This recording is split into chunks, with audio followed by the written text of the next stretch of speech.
The Select Committee to investigate the January 6th attack on the United States Capitol will be in order. Without objection, the chair is authorized to declare the committee in recess at any point. Pursuant to House Deposition Authority Regulation 10, the chair announces the committee's approval to release the deposition material represented during today's hearing. Good afternoon. This is almost no idea more un-American than the notion that any one person could choose the American president. No idea more un-American. I agree with that, which is unusual because former Vice President Mike Pence and I don't agree on much.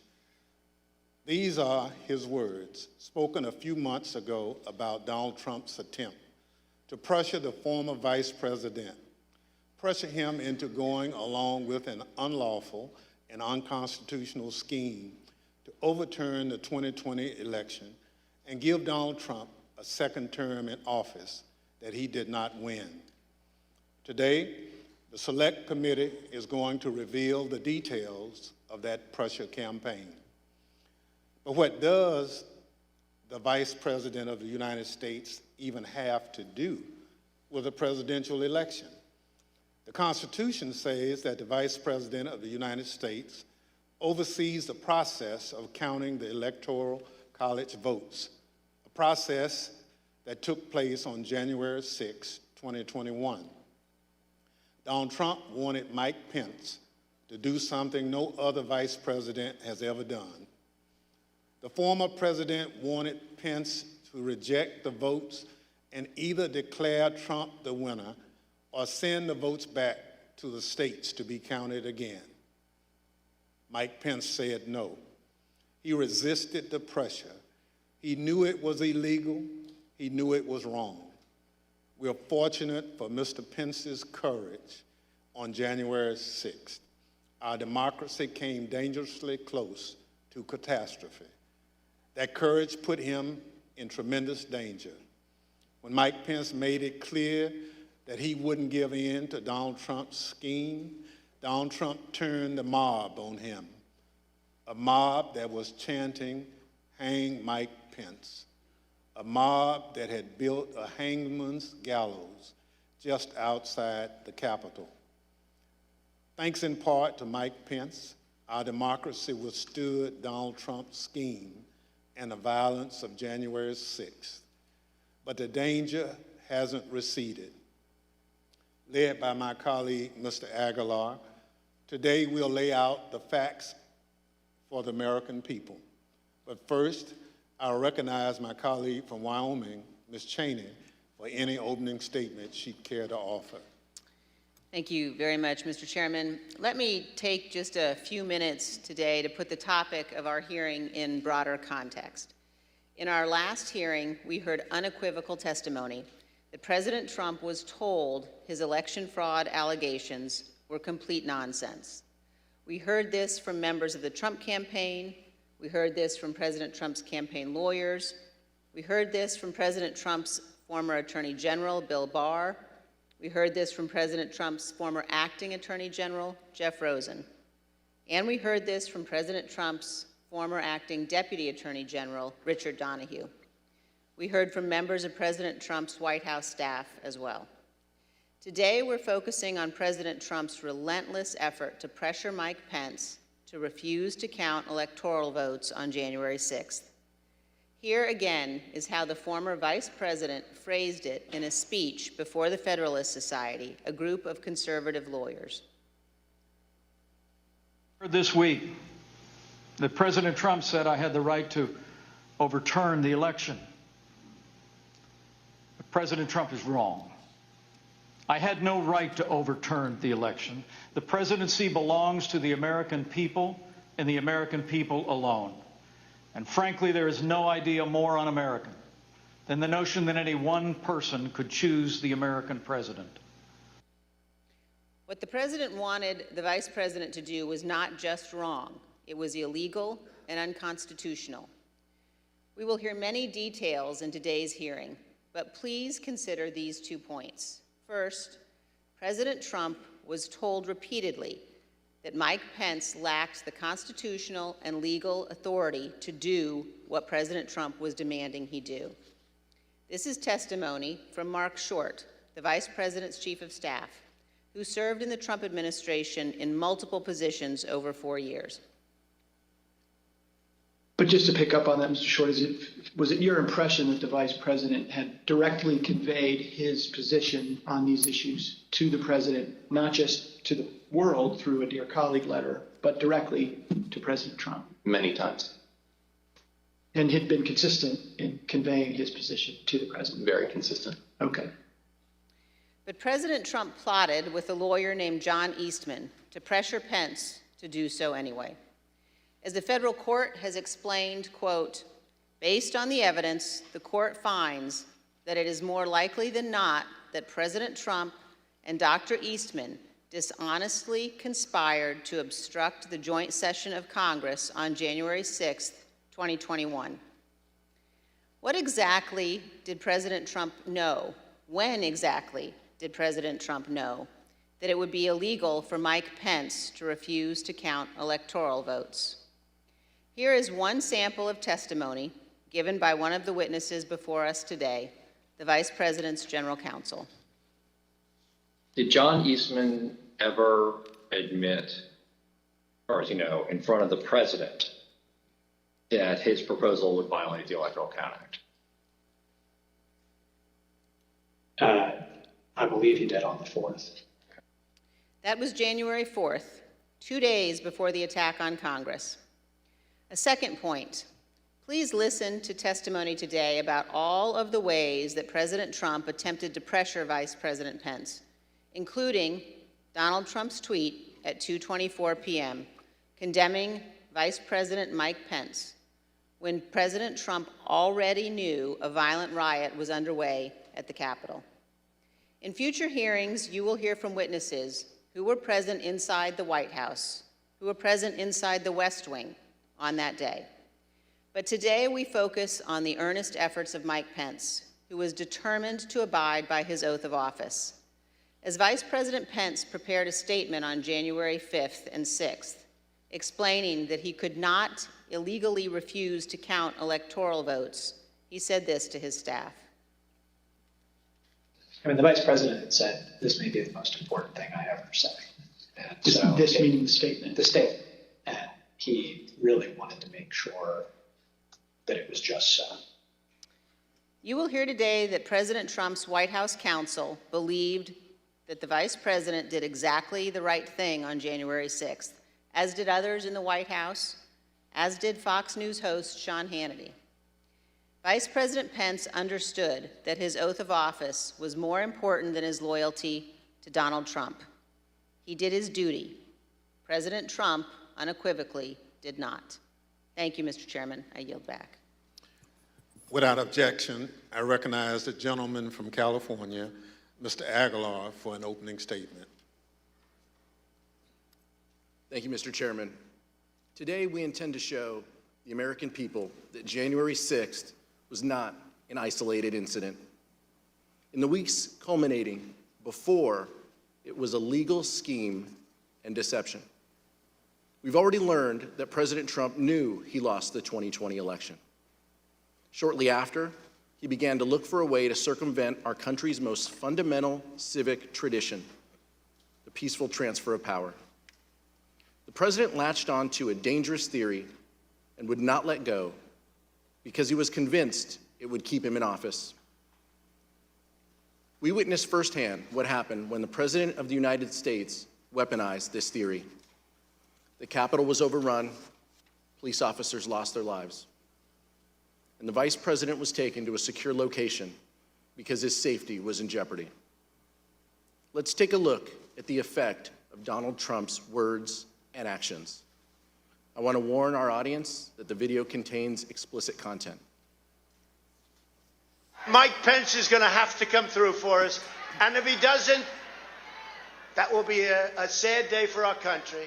And Mike Pence, I hope you're going to stand up for the good of our Constitution and for the good of our country. And if you're not, I'm going to be very disappointed in you, I will tell you right now. I'm telling you what, I'm hearing the Pence. I hearing the Pence just caved. No. Is that true? I'm hearing reports that Pence caved. No I'm way. telling you, if Pence caved, we're gonna drag motherfuckers through the streets. You fucking politicians are gonna get fucking drugged through the streets. Yes. I guess the hope is that there's such a show of force here that Pence will decide to do the right thing, according to Trump.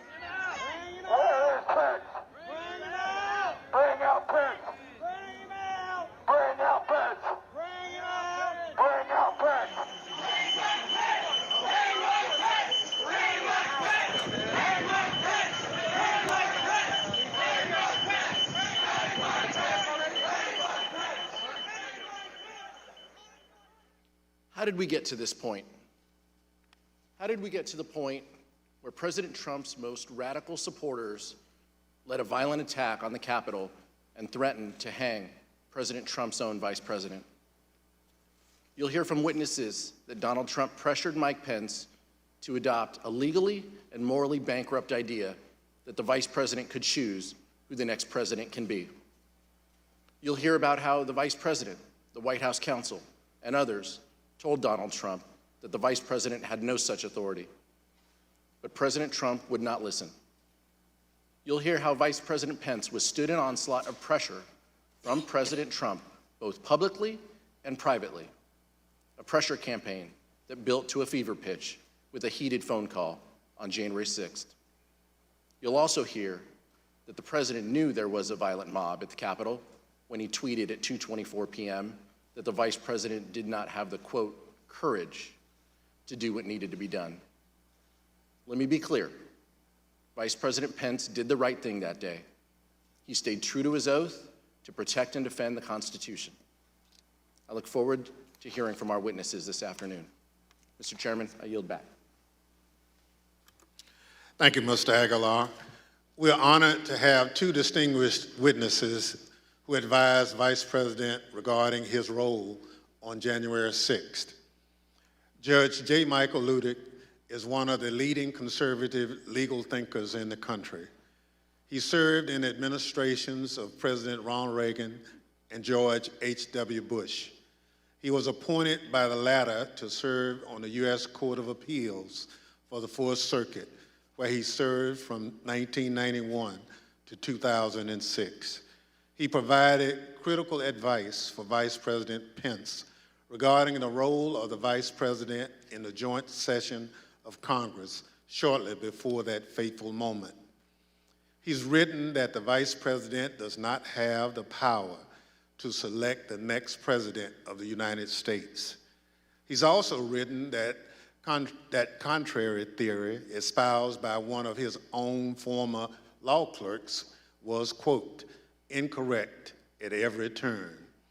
We're also joined today by one of the people who was with Vice President Pence on January 6th. Greg Jacob was counsel to Vice President Pence. He conducted a thorough analysis of the role of the Vice President in the joint session of Congress under the Constitution, the Electoral Count Act, and 230 years of historical practice. But he also has firsthand information about the attack on the Capitol because he lived through it. He was with the Vice President and his own life was in danger. I will now swear in our witnesses. The witnesses will please stand and raise their right hand. Do you swear or affirm under penalty of perjury that the testimony you're about to give is the truth, the whole truth, and nothing but the truth, so help you God? Thank you. You may be seated. Let the record reflect the witnesses answered in the affirmative. I now recognize myself for questions. In the United States, the people choose our representatives, including the highest official in the land, the President of the United States. The American people did this on November 3rd, 2020. But President Trump did not like the outcome. He did everything he could to change the result of the election. He tried litigation, 62 cases, in fact, and that failed. He tried to pressure state legislatures to reverse the results of the election in their states, but they refused. He tried to enlist the Department of Justice in his efforts to overturn election results, but officials leading the department refused to comply. So eventually, he latched on to a completely nonsensical and anti-democratic theory that one man, his own vice president, could determine the outcome of the election. He wanted the vice president to unilaterally select the president. This theory that the vice president could unilaterally select the president runs completely contrary to our Constitution, our laws, and the entirety of our American experience. But that didn't matter to President Trump. I would now like to explore how President Trump came to latch on to this ridiculous legal theory that the vice president can select the president of the United States. Mr. Jacob, how did this theory first come to your attention?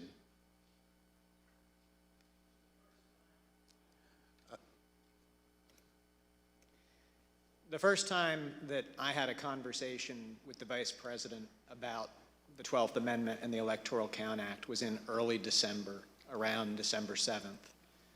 The Vice President called me over to his West Wing office and told me that he had been seeing and reading things that suggested that he had a significant role to play on January 6th in announcing the outcome of the election. He told me that he had been first elected to Congress in 2000 and that one of his earliest memories as a congressman was sitting in on the 2001 certification, and he recalled that Al Gore had gavelled down a number of objections that had been raised to Florida. And he asked me mechanically, how does this work at the joint session? What are the rules?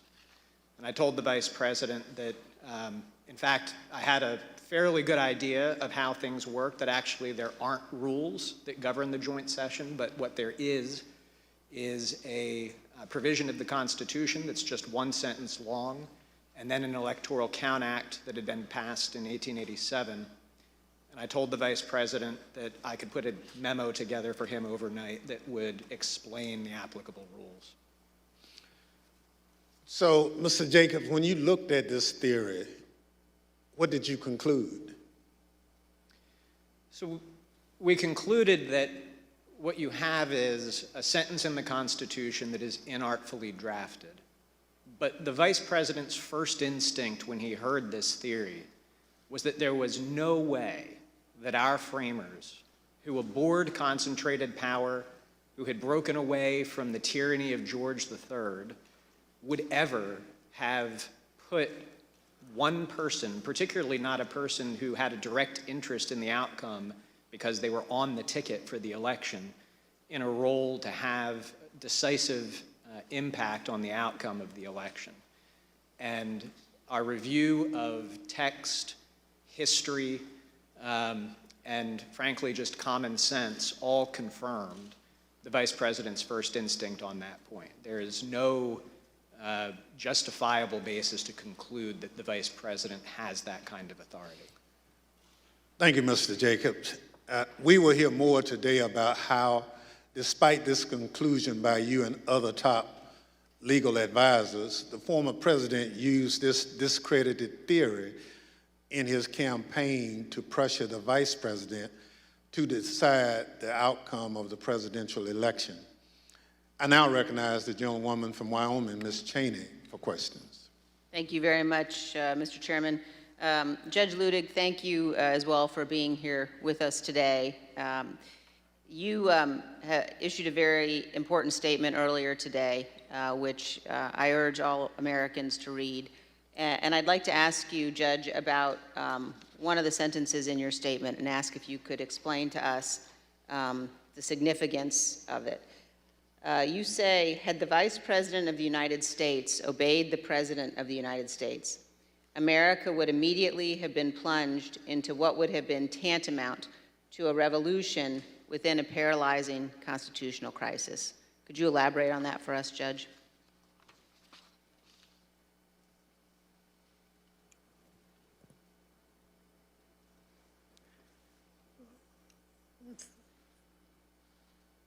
Thank you, Madam Vice Chairman.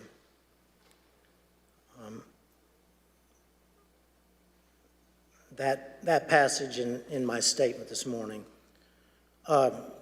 referenced the most foundational concept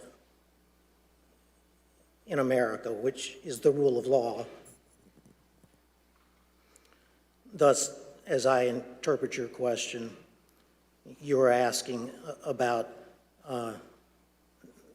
that foundational truth of these United States, which we call America.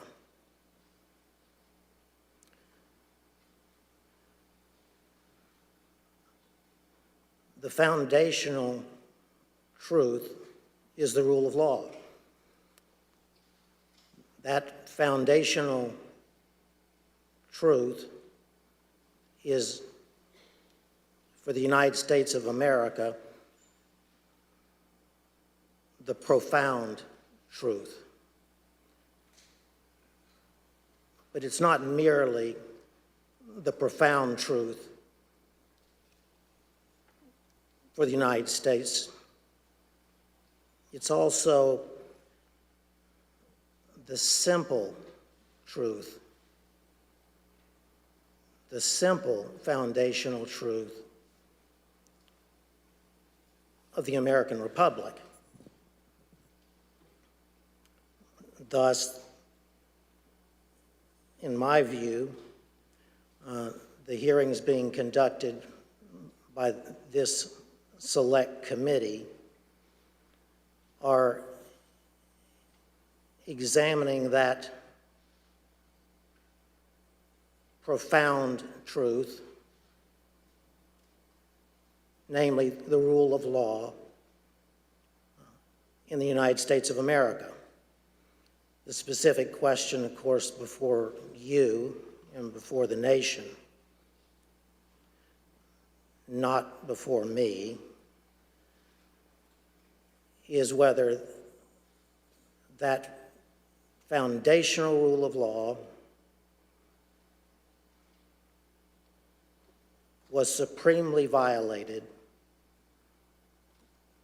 on January 6, 2021. Now, to the question specifically that you asked, Madam Vice Chair, I believe that had Vice President Pence obeyed the orders from his president and the President of the United States of America during the joint session of the Congress of the United States on January 6, 2021, and declared Donald Trump the next President of the United States, notwithstanding that then President Trump had lost the Electoral College vote as well as the popular vote in the 2020 presidential election.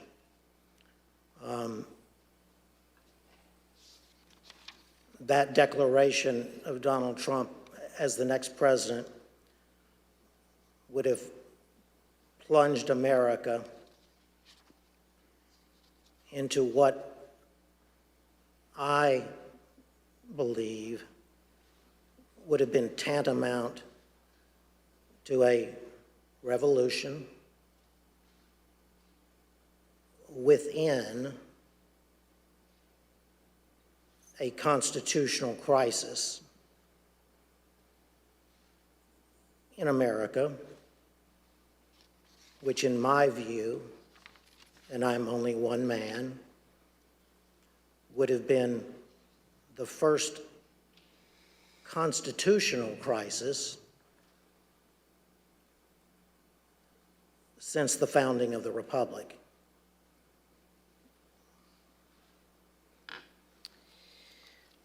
Thank you very much, Judge, for your solemn attention to these issues and for your appearance here today. We're going to describe and discuss in detail what happened. And as we do, I'm going to describe a few of the details now of some of the actions taken by a gentleman named Kenneth Chesebro. After the Electoral College met and cast their votes on December 14th, actually the day before they met, Kenneth Chesebro sent a memo to Rudy Giuliani, the president's lead outside counsel. Mr. Chesebro wrote to Mayor Giuliani that the vice president is charged with, quote, making judgments about what to do if there are conflicting votes, close quote. Mr. Chesebro wrote that when the joint session of Congress got to Arizona in the alphabetical list of states, the vice president should not count the Biden votes, quote, because there are two slates of votes. His justification, which we will learn more about in our next hearing, was that a group of Trump supporters in Arizona and other swing states decided to proclaim themselves the true electors for the state, creating two sets of electors, the official electors selected by the state and a group of fake electors. This document was ordered to be produced to the Select Committee by a federal district court judge. As you will see on the screen shortly, Judge David Carter wrote, quote, the draft memo pushed a strategy that knowingly violated the Electoral Count Act. The judge concluded that, quote, the memo is both intimately related to and clearly advanced the plan to obstruct the joint session of Congress on January 6, 2021. A few days later, Professor John Eastman took up this cause. Eastman was at the time a law professor at Chapman University Law School. He prepared a memo outlining the nonsensical theory that the vice president could decide the outcome of the election at the joint session of Congress on January 6th. You will see portions of this memo on the screen. In the first line, he wrote, quote, 7 states have transmitted dual slates of electors to the President of the Senate. But Dr. Eastman goes on to rely on those so-called dual slates of electors to say that Vice President Pence could simply declare President Trump the winner of the 2020 election. Mr. Jacob, were there in fact dual slates of electors from 7 states? No, there were not. And just a few days after that, Dr. Eastman wrote another memo, this one, quote, wargaming out several scenarios. He knew the outcome he wanted, and he saw a way to go forward if he simply pretended that fake electors were real. You will see that memo up on the screen now. Here, Dr. Eastman says the vice president can reject the Biden electors from the states that he calls, quote, disputed. Under several of the scenarios, the vice president could ultimately just declare Donald Trump the winner, regardless of the vote totals that had already been certified by the states. However, this was false, and Dr. Eastman knew it was false. In other words, it was a lie. In fact, on December 19th, 2020, just 4 days before Dr. Eastman sent this memo, Dr. Eastman himself admitted in an email that the fake electors had no legal weight, referring to the fake electors as, quote, dead on arrival in Congress, end quote, because they did not have a certification from their states. Judge Ludig, did the Trump electors in those 7 states who were not certified by any state authority have any legal significance?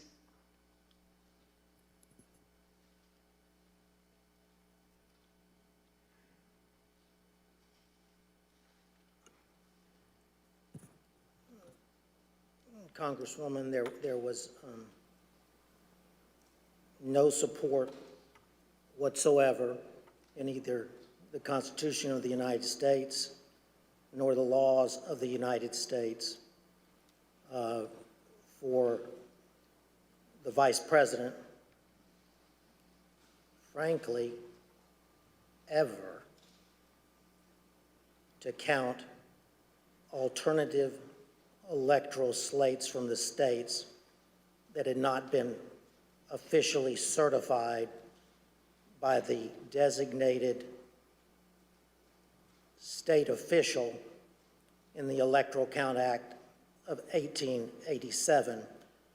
I did notice in the passage from Mr. Eastman's memorandum, and I took a note on it,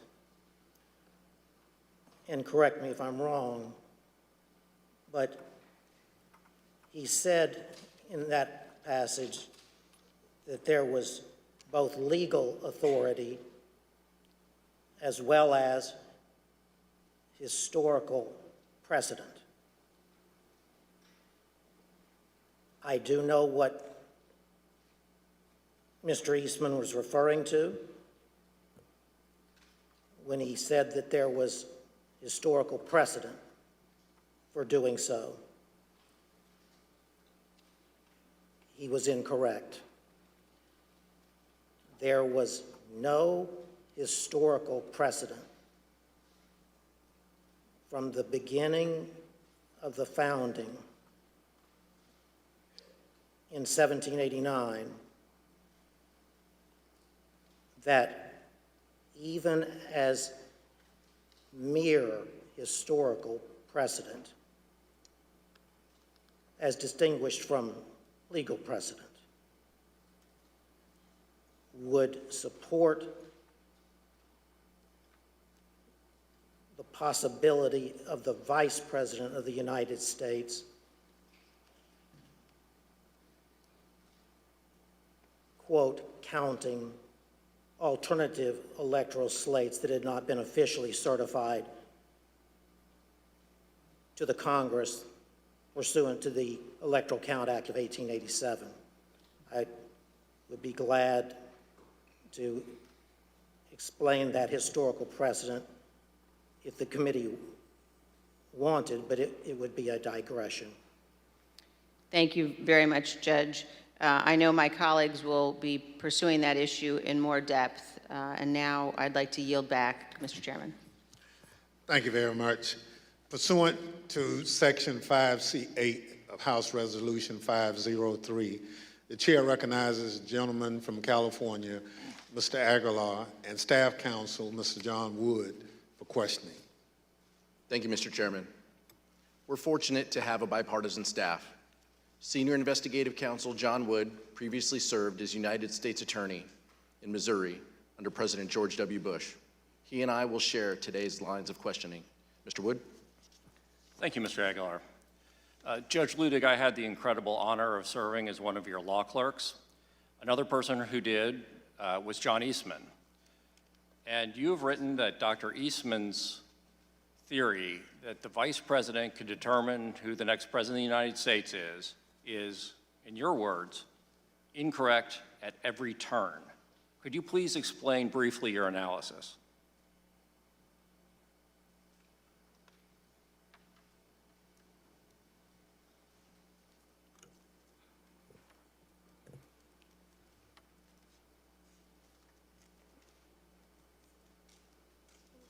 It was my honor, Mr. Wood, to have you serve as my law clerk.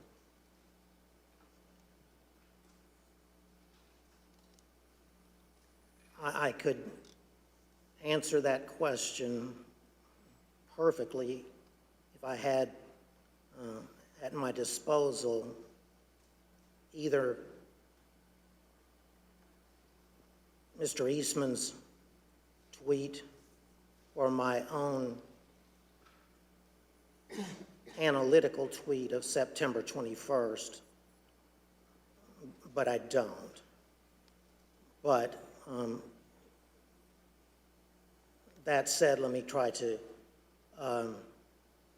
remember the analysis of Mr. Eastman's analysis.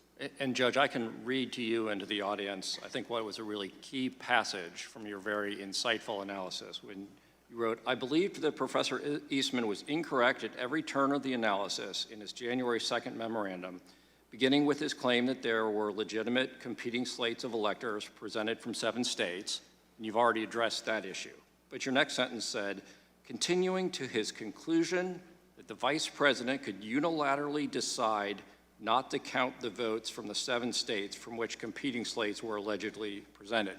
So what was your basis for concluding that Dr. Eastman was incorrect in his conclusion that the Vice President could unilaterally decide not to count the votes from these disputed states? I understand. As I previously stated in response to Congresswoman Cheney, there was no basis in the Constitution or laws of the United States at all for the theory espoused by Mr. Eastman. At all. None. With all respect to my co-panelist, he said, I believe in partial response to one of the Select Committee's questions, that the single sentence in the 12th Amendment was, he thought, inartfully written. That single sentence is not inartfully written. It was pristine clear that the President of the Senate on January 6th, the incumbent Vice President of the United States, had little substantive constitutional authority, if any, at all. The 12th Amendment, the single sentence that Mr. Jacob refers to, says in substance that following the transmission of the certificates to the Congress of the United States and under the Electoral Count Act of 1887, the Archivist of the United States, that the presiding officer shall open the certificates in the presence of the Congress of the United States in joint session. It then says, unmistakably, not even that the Vice President himself shall count the electoral votes. It clearly says merely that the electoral count votes shall then be counted. It was the Electoral Count Act of 1887 that filled in, if you will, the simple words of the 12th Amendment in order to construct for the country a process for the counting of the sacred process for the counting of the electoral votes from the states, that neither our original Constitution nor even the 12th Amendment had done. The irony, if you will, is that from its founding until 1887, when Congress passed the Electoral Count Act, the nation had been in considerable turmoil during at least 5 of its presidential elections, beginning as soon thereafter from the founding as 1800. So it wasn't for almost 100 years later until the Electoral Count Act was passed. So that's why, in my view, that piece of legislation is not only a work in progress for the country, but at this moment in history, an important work in progress that needs to take place. That was long-winded, I understand. Well, Judge Luttig, at the risk of oversimplifying for the non-lawyers who are watching, is it fair to say that the 12th Amendment basically says 2 things happen? The Vice President opens the certificates and the electoral votes are counted. Is it that straightforward?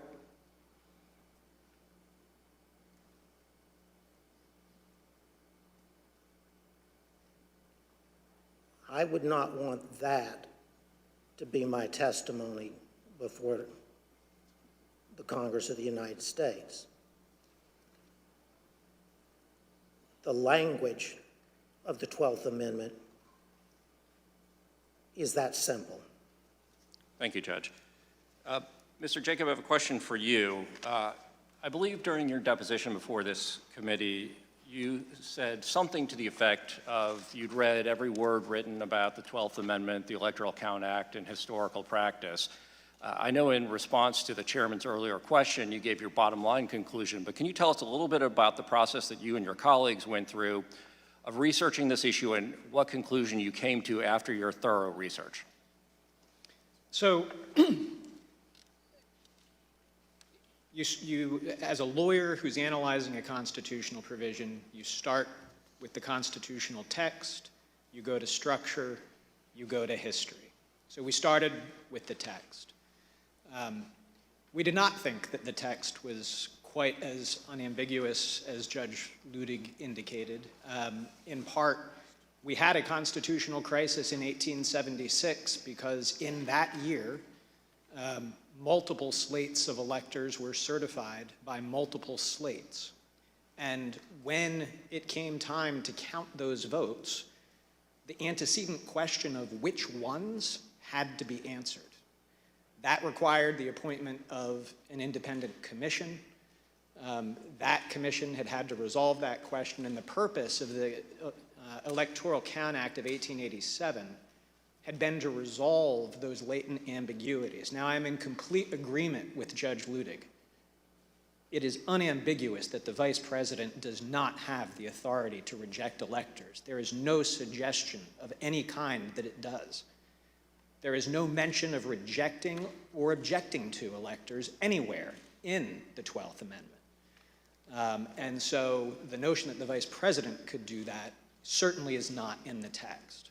But the problem that we had and that John Eastman raised in our discussions was we had all seen that in Congress in 2000, in 2004, in 2016, there had been objections raised to various states.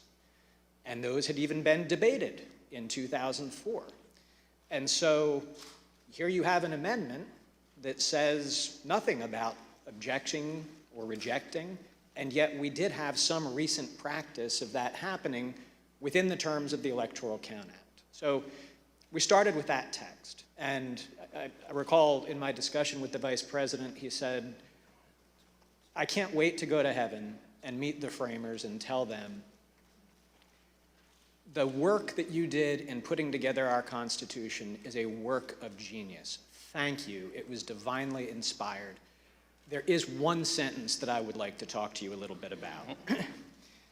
So then we went to structure. And again, the Vice President's first instinct here is so decisive on this question. There's just no way that the framers of the Constitution, who divided power and authority, who separated it out, who had broken away from George III and declared him to be a tyrant, there was no way that they would have put in the hands of one person the authority to determine who was going to be President of the United States. And then we went to history. We examined every single electoral vote count that had happened in Congress since the beginning of the country. We examined the Electoral Count Act. We examined practice under the Electoral Count Act. And critically, no vice president in 230 years of history had ever claimed to have that kind of authority, hadn't claimed authority to reject electoral votes, had not claimed authority to return electoral votes back to the states. In the entire history of the United States, not once had a joint session ever returned electoral votes back to the states to be counted. And in the crisis of 1876, Justice Bradley of the United States Supreme Court, who supplied the decisive final vote on that commission, had specifically looked at that question and said, first, the Vice President clearly doesn't have authority to decide anything, and by the way, also does not have authority to conduct an investigation by sending things back out for a public look at things. So the history was absolutely decisive, and again, part of my discussion with Mr. Eastman was, if you were right, don't you think Al Gore might have liked to have known in 2000 that he had authority to just declare himself President of the United States? Did you think that the Democrat lawyers just didn't think of this very obvious quirk that he could use to do that? And of course, he acknowledged Al Gore did not and should not have had that authority at that point in time. But so text, structure, history, I think what we had was some ambiguous text that common sense and structure would tell you the answer cannot possibly be that the Vice President has that authority. As the committee already played the Vice President's remarks, there is almost no idea more un-American than the notion that any one person would choose the American president. And then unbroken historical practice for 230 years that the Vice President did not have such an authority. Thank you. I reserve the remainder of my time. Mr. Jacob, you weren't the only one who knew that the legal theory was wrong, though. Here's what various advisors to the president thought about that theory. You've been clear repeatedly with Mr. Meadows about you and the Vice President having a different view about his authority on January 6th. I believe I had. Did Mr. Meadows ever explicitly or tacitly agree with you or say, yeah, that makes sense, or okay?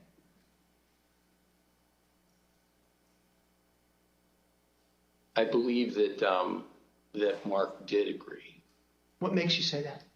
I believe that's what he told me. But as I mentioned, I think Mark had told so many people so many different things that it was not something that that I would necessarily accept as, okay, well, that means that's resolved. I see. Tell me more what he told you on this topic. Well, I think it was that, the Vice President doesn't have any broader role. And I think he was understanding of that. So despite the fact that he may have said other things to the president or others, to you, he said he understands the Vice President has no role. Yes. Okay. Did he say that to you several times? A couple times. Mm-hmm. Before January 6th? Yes. The way it was communicated to me was that Pat Cipollone thought the idea was nutty and had at one point confronted Eastman basically with the same sentiment. Pat expressed his admiration for the Vice President's actions on the day of the 6th and said that he concurred with the legal analysis that our team had put together to reach that point. It made no sense to me that in all the protections that were built into the Constitution for a president to get elected and steps that had to be taken, that the power to choose the next president would be sitting with the vice president. Do you know if Mr. Clark or Mr. Morgan, is it Morgan, thought about that, Mr. Eastman's advice? Yeah, they thought he was crazy. Do you know if they ever expressed an opinion on whether they thought the vice president had the power that John Eastman said he did? I know for a fact I heard both say that his theory was crazy, that there was no validity to it in any way, shape, or form. And did they express that before January 6th? Yes. To whom? I think anyone who would listen. Okay, what were your prior interactions with Eastman? He described for me what he thought the ambiguity was in the statute, and he was walking through it at that time. And I said to him, hold on a second, I want to understand what you're saying. You're saying that you believe the vice president, acting as president of the Senate, can be the sole decision maker as to, under your theory, who becomes the next president of the United States? And he said, yes. And I said, are you out of your effing mind? Right? And that was pretty blunt. I said, you're completely crazy. I said, you're going to turn around and tell 78 plus million people in this country that your theory is this is how you're going to invalidate their votes because you think the election was stolen?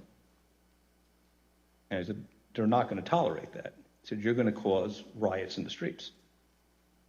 And he said words to the effect of, there's been violence in the history of our country, Eric, to protect the democracy or protect the republic.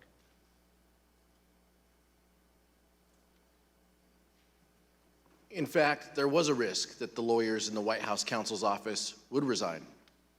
For example, Fox News host Sean Hannity expressed concern that the entire White House counsel's office could quit. As you can see from these texts, Mr. Hannity wrote to White House Chief of Staff Mark Meadows that, quote, "We can't lose the entire White House counsel's office. I do not see January 6th happening the way he is being told." A few days later, on January 5th, Mr. Hannity wrote to Mr. Meadows that, quote, "I'm very worried the next 48 hours. Pence pressure, White House counsel will leave." While Sean Hannity was apparently very concerned about the possibility that the White House counsel would resign in protest of the president's effort to force the vice president to violate the Constitution, some others close to the president were more dismissive of the White House counsel's position. Here's what Trump's son-in-law and senior advisor Jared Kushner said during his deposition regarding the White House counsel Pat Cipolloni's threats to resign. Jared, are you aware of instances where Pat Cipollone threatened to resign? I kind of, like I said, my interest at that time was on trying to get as many pardons done. And I know that, he was always, him and the team were always saying, oh, we're going to resign. We're not going to be here if this happens, if that happens. So I kind of took it up to just be whining, to be honest with you. The president's own lead outside counsel, Rudy Giuliani, also seemed to concede that the vice president did not have the authority to decide the outcome of the election or send it back to the states. Here's what White House attorney Eric Hirschman said about his call with Mayor Giuliani on the morning of the 6th. The morning of January 6th, I think he called me out of the blue, right?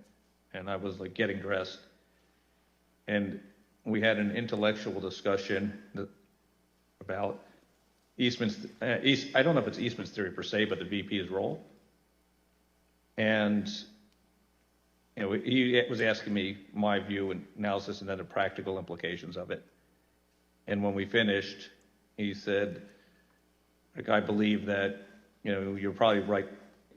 I think he thought when we're done that it would be something he'd have to consider if he was sitting on the bench.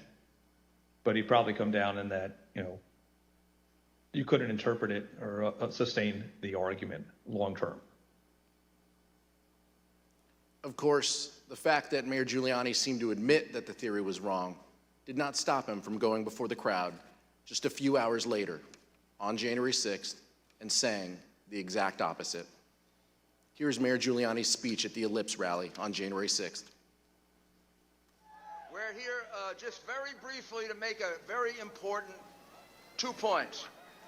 Number one, every single thing that has been outlined as the plan for today is perfectly legal. I have Professor Eastman here with me to say a few words about that. He's one of the preeminent constitutional scholars in the United States. It is perfectly appropriate, given the questionable constitutionality of the Election Counting Act of 1887, that the Vice President can cast it aside, and he can do what a president called Jefferson did when he was Vice President. He can decide on the validity of these crooked ballots, or he can send it back to the legislatures, give them 5 to 10 days to finally finish the work. And here's what Dr. Eastman said in his speech at the Ellipse on January 6th. And all we are demanding of Vice President Pence is this afternoon at 1 o'clock, he let the legislatures of the state look into this so we get to the bottom of it and the American people know whether we have control of the direction of our government or not.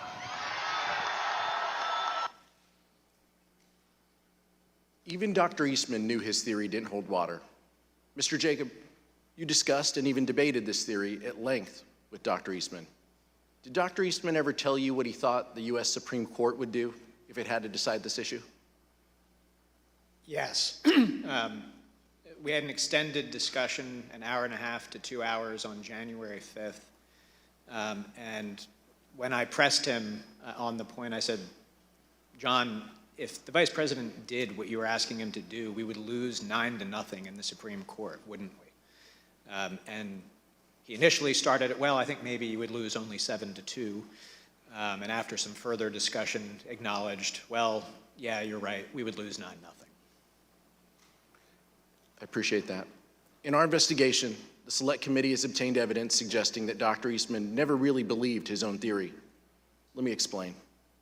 On the screen, you can see a draft letter to the President from October 2020.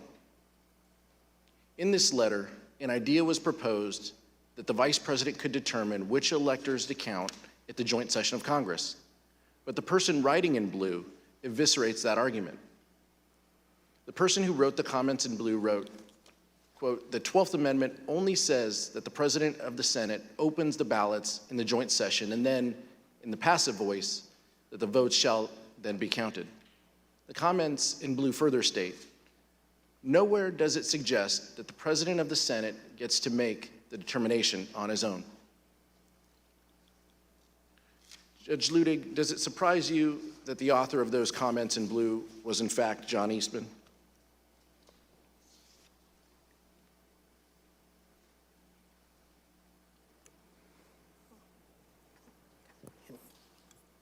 Yes, it does, Congressman. But let me, watching this unfold, let me try to unpack what was at the root of what I have called the blueprint to overturn the 2020 election. And it is this, and I had foreshadowed this answer in my earlier testimony to Congresswoman Cheney. Mr. Eastman, from the beginning, said to the President that there was both legal as well as historical precedent for the Vice President to overturn the election. And what we've heard today, I believe, is what happened within the White House and elsewhere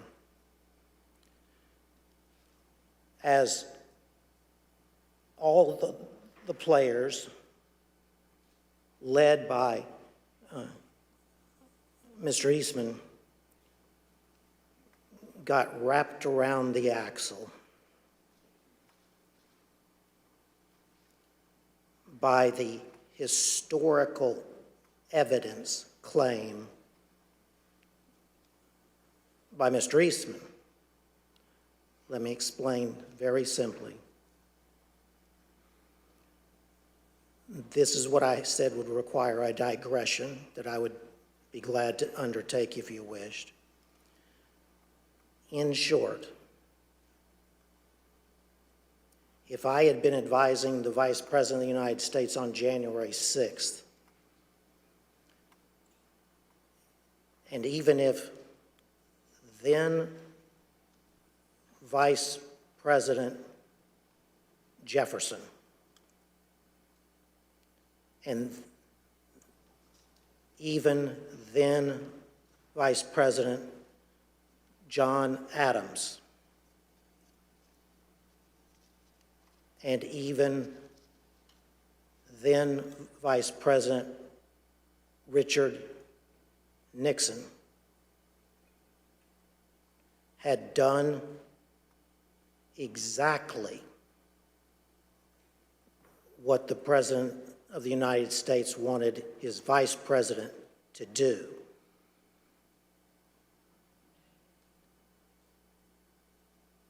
I would have laid my body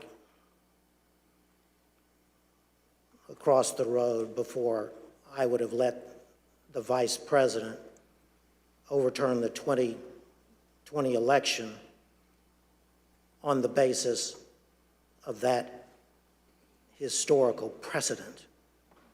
But what this body needs to know, and now America needs to know, is that that was the centerpiece of the plan to overturn the 2020 election. It was the historical precedent in the years and with the vice presidents that I named, as Congressman Raskin understands well. And the effort by Mr. Eastman and others was to drive that historical precedent up to and under that single sentence, single pristine sentence in the 12th Amendment to the United States Constitution, taking advantage of, if you will, what many have said is the inartful wording of that sentence in the 12th Amendment. Scholars before 2020 would have used that historical precedent to argue not that Vice President Pence could overturn the 2020 election by accepting non-certified state electoral votes, but they would have made arguments as to some substantive, not merely procedural, authority possessed by the Vice President of the United States on the statutorily prescribed day for counting the Electoral College votes. This is constitutional mischief. Judge, I think that's a good point, and I think it kind of begs the question that if the Vice President had this power to determine the outcome of a presidential election, why hasn't it ever been used before? Why hasn't that ever happened? Why hasn't a Vice President simply rejected the outcome of an election and declared someone else the winner? And instead, as the chairman mentioned in his opening, for over 2 centuries, Vice Presidents have presided over the joint sessions of Congress in a purely ceremonial role. This even includes, as Mr. Jacob mentioned, Vice President Al Gore. For those of us who are old enough to remember, the 2000 election came down to one state, Florida. There were weeks of recounts and litigation after the election, and Al Gore conceded. Of course, Al Gore was vice president at the time, but he never suggested that he could simply declare himself the winner of the 2000 election when he presided over the counting of the electoral votes. Let's hear what Vice President Gore said when he described the situation he faced in 2000. Importance of the United States of America in all of human history. In Lincoln's phrase, we still are the last best hope of humankind. And the choice between one's own disappointment in your personal career and upholding the noble traditions of America's democracy is a pretty easy choice when it comes down to it. Mr. Jacob, did Dr. Eastman say whether he would want other vice presidents such as Al Gore after the 2000 election or Kamala Harris after the 2024 election to have the power to decide the outcome of the election? So this was one of the many points that we discussed on January 5th. He had come into that meeting trying to persuade us that there was some validity to his theory. I viewed it as my objective to persuade him to acknowledge he was just wrong. And I thought this had to be one of the most powerful arguments. I mean, John, back in 2000, you weren't jumping up and saying Al Gore had this authority to do that. You would not want Kamala Harris to be able to exercise that kind of authority in 2024 when I hope Republicans will win the election, and I know you hope that too, John. And he said, absolutely. Al Gore did not have a basis to do it in 2000. Kamala Harris shouldn't be able to do it in 2024, but I think you should do it today. Mark Short told the Select Committee that Vice President Pence consulted with one of his predecessors, Vice President Dan Quayle, regarding the role of the Vice President. Vice President Quayle confirmed Pence's view that the role was purely ceremonial. Mr. Short also told the committee that he, Mr. Short, received a call from former House Speaker Paul Ryan. Here is Mr. Short's description of his conversation with Speaker Ryan. Speaker Ryan wanted to call and say, you know, you don't have any greater authority. And I said to him, Mr. Speaker, you know, Mike, you know he doesn't, you know he recognizes that. And we sort of laughed about it, and he said, I get it. And he later spoke to the vice president, too, to, I think, have the same conversation. Fortunately for the fate of our republic, Vice President Pence refused to go along with President Trump's demands that he determine the outcome of the presidential election. Mr. Jacob, what was the vice president's reaction when you discussed with him the theory that the vice president could decide the outcome of the election? Congressman, as I've testified, the vice president's first instinct was that there was no way that any one person, particularly the vice president who is on the ticket and has a vested outcome in the election, could possibly have the authority to decide it by rejecting electors or to decisively alter the outcome by suspending the joint session for the first time in history in order to try to get a different outcome from state legislatures. Despite the fact that the vice president had a strongly held and correct view that he could not decide the outcome of the election, President Trump launched a multi-week campaign of both public and private pressure to get the Vice President Mike Pence to violate the Constitution. Here are some examples of the intense pressure the Vice President faced from all sides and what his Chief of Staff thought of it. I hope Mike Pence comes through for us, I have to tell you. I hope that our great Vice President comes through for us. He's a great guy. Of course, if he doesn't come through, I won't like him quite as much. Was it your impression that the vice president had directly conveyed his position on these issues to the president, not just to the world through a dear colleague letter, but directly to President Trump? Many times. And had been consistent in conveying his position to the president? Very consistent. I am aware of the fact that the president was upset with the way Pence acted. Are we to assume that this is going to be a climactic battle Well, I think a lot of that depends on the courage and the spine of the individuals involved. That would be a nice way to say a guy named Vice President Mike Pence? Yes. I think we've been clear as to what the vice president's role was. I think the vice president been clear with the president, and I think I've been clear with Mark Meadows. I think the vice president is going to throw down tomorrow and do the right thing because, Lou, like I said before, this is a time for choosing. People are going to look back at this moment tomorrow and remember where every single one of their elected officials were. Did they vote for the rule of law and getting these elections right, or did they give it away to the Democrats and the people who cheated and stole their way through this election? Definitely in the, when I got back into town, as talk say like the 5th and the 6th, the president was, all the attention was on what Mike would do or what Mike wouldn't do. The vice president really was not wavering in his commitment to what his responsibility was. And so, yeah, was it painful? Sure.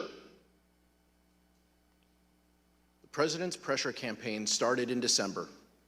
For example, although the vice president made his views clearly and unmistakably known to the president and others in the White House, on December 23rd, President Trump retweeted a memo from an individual named Ivan Reichland entitled Operation Pence Card that called on the vice president to refuse the Electoral College votes from certain states that had certified Joe Biden as the winner. President Trump started his pressure campaign in December, but he dialed up the pressure as January 6th approached.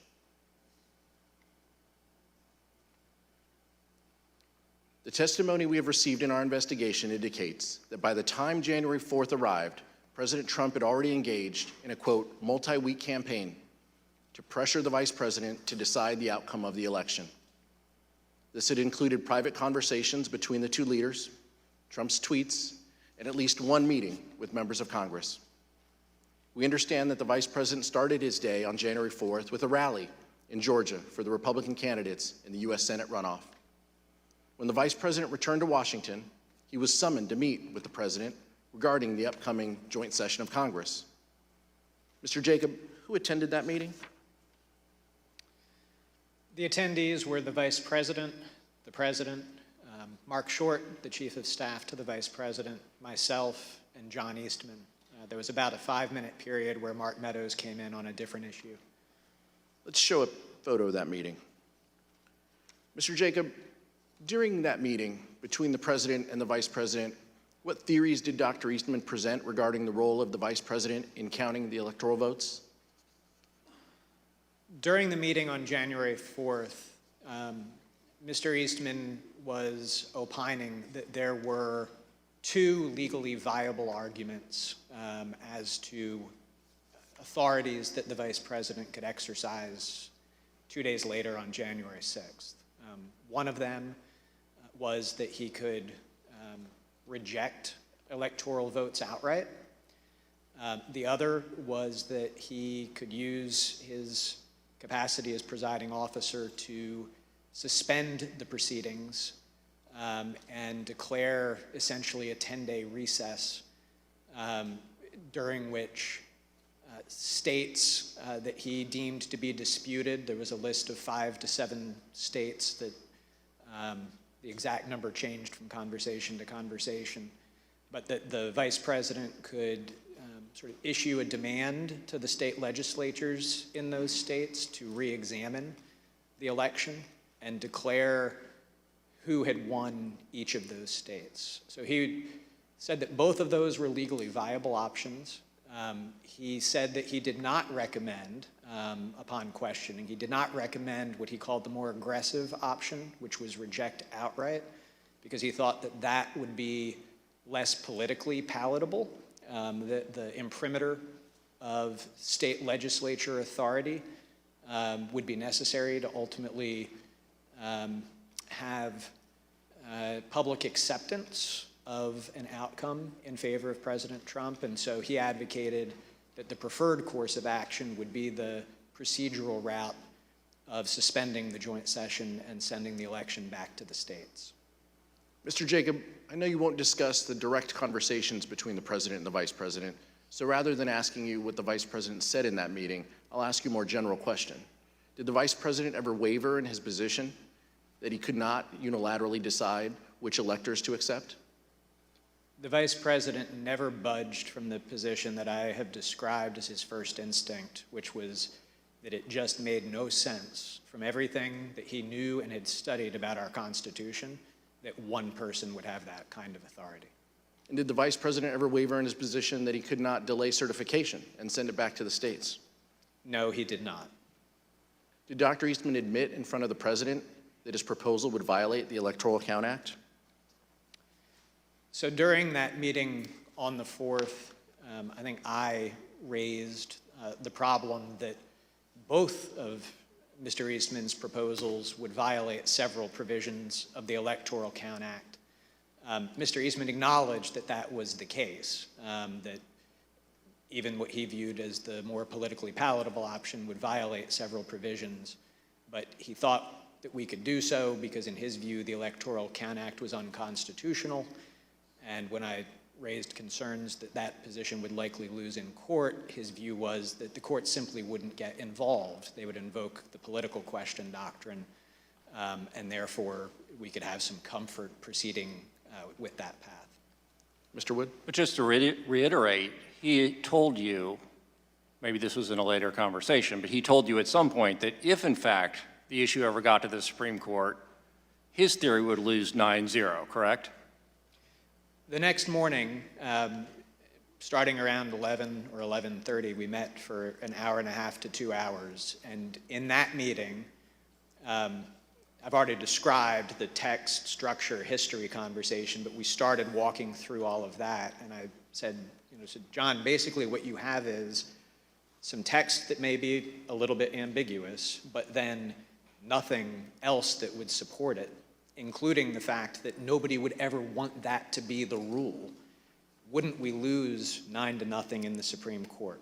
And again, he initially started, well, maybe you'd only lose 7-2, but ultimately acknowledged that no, we would lose 9-0. No judge would support his argument.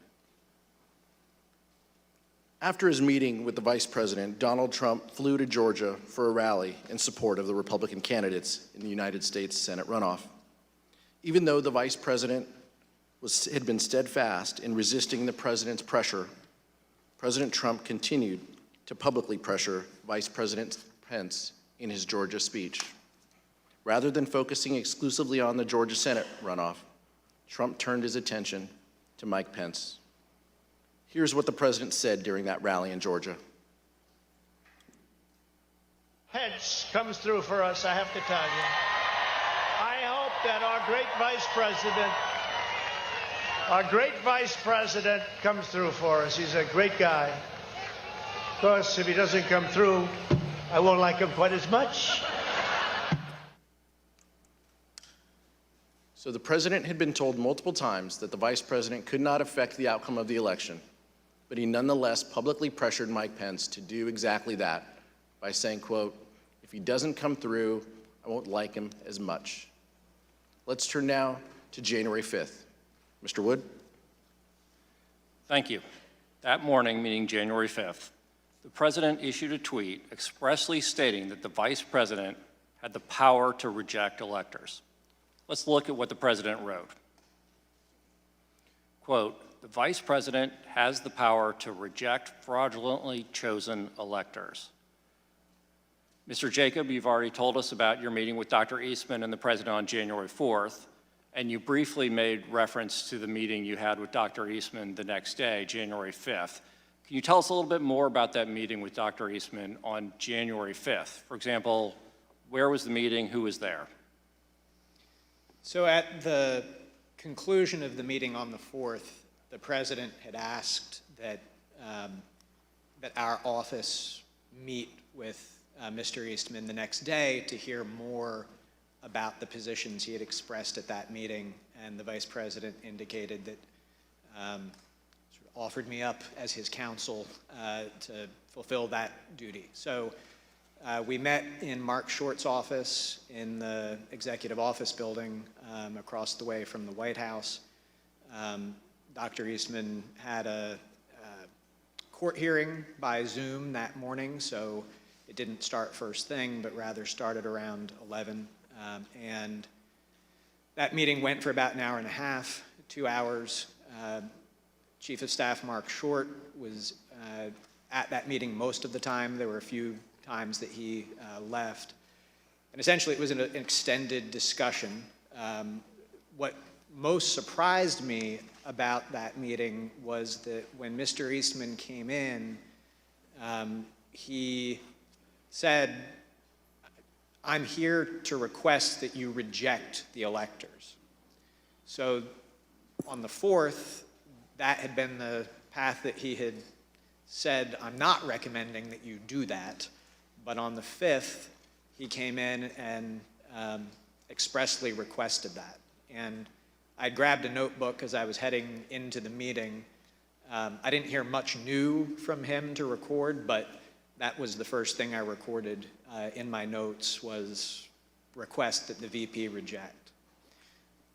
Just to be clear, you're saying that Dr. Eastman urged the Vice President to adopt the very same approach that Dr. Eastman appeared to abandon in the Oval Office meeting with the President the day before. Is that correct? He had recommended against it the evening before, and then on the 5th came in, and I think it was probably his first words after introductions and as we sat down were, "I'm here to request that you reject the electors in the disputed states." And you referenced a moment ago some handwritten notes, which you've provided to the Select Committee. I'd now like to show you those notes. As you can see, you wrote there at the top, the writing's a little bit faint in the copy, but you wrote, "Requesting VP reject." Does that accurately reflect what Dr. Eastman asked of you in your meeting on January 5th? Yes. And what was your reaction when Dr. Eastman said on January 5th that he was there to ask the Vice President of the United States to reject electors at the joint session of Congress? I was surprised because I had viewed it as sort of one of the key concessions that we had secured the night before from Mr. Eastman that he was not recommending that we do that. So what did you say to him? Well, as I indicated, to some extent it simplified my task because there are more procedural complexities to the send it back to the states point of view, and I actually had spent most of my evening the night before writing a memorandum to the Vice President explaining all of the specific provisions of the Electoral Count Act that plan would violate. So instead, since he was pushing the sort of robust unilateral power theory, I've already walked the committee through the discussions that we had. I started out with our points of commonality, or what I thought were our points of commonality. We're conservatives, we're small government people, we believe in originalism as the means by which we're going to interpret this. And so we walked through the text, we walked through the history, and the committee has shown footage of Mr. Eastman on the stage on the 6th claiming that Jefferson supported his position in a historical example of Jefferson. In fact, he conceded in that meeting Jefferson did not at all support his position, that in the election of 1800, there had been some small technical defect with the certificate in Georgia. It was absolutely undisputed that Jefferson had won Georgia. Jefferson did not assert that he had any authority to reject electors. He did not assert that he had any authority to resolve any issue during the course of that. And so he acknowledged by the end that there was no historical practice whatsoever that supported his position. He had initially tried to push examples of Jefferson and Adams. He ultimately acknowledged they did not work, as we've covered. He acknowledged it would lose 9-0 in the Supreme Court. He again tried to say, but I don't think the courts will get involved in this. They'll invoke the political question doctrine, and so if the courts stay out of it, that will mean that we'll have the 10 days for the states to weigh in and resolve it, and then they'll send back the Trump slates of electors, and the people will be able to accept that.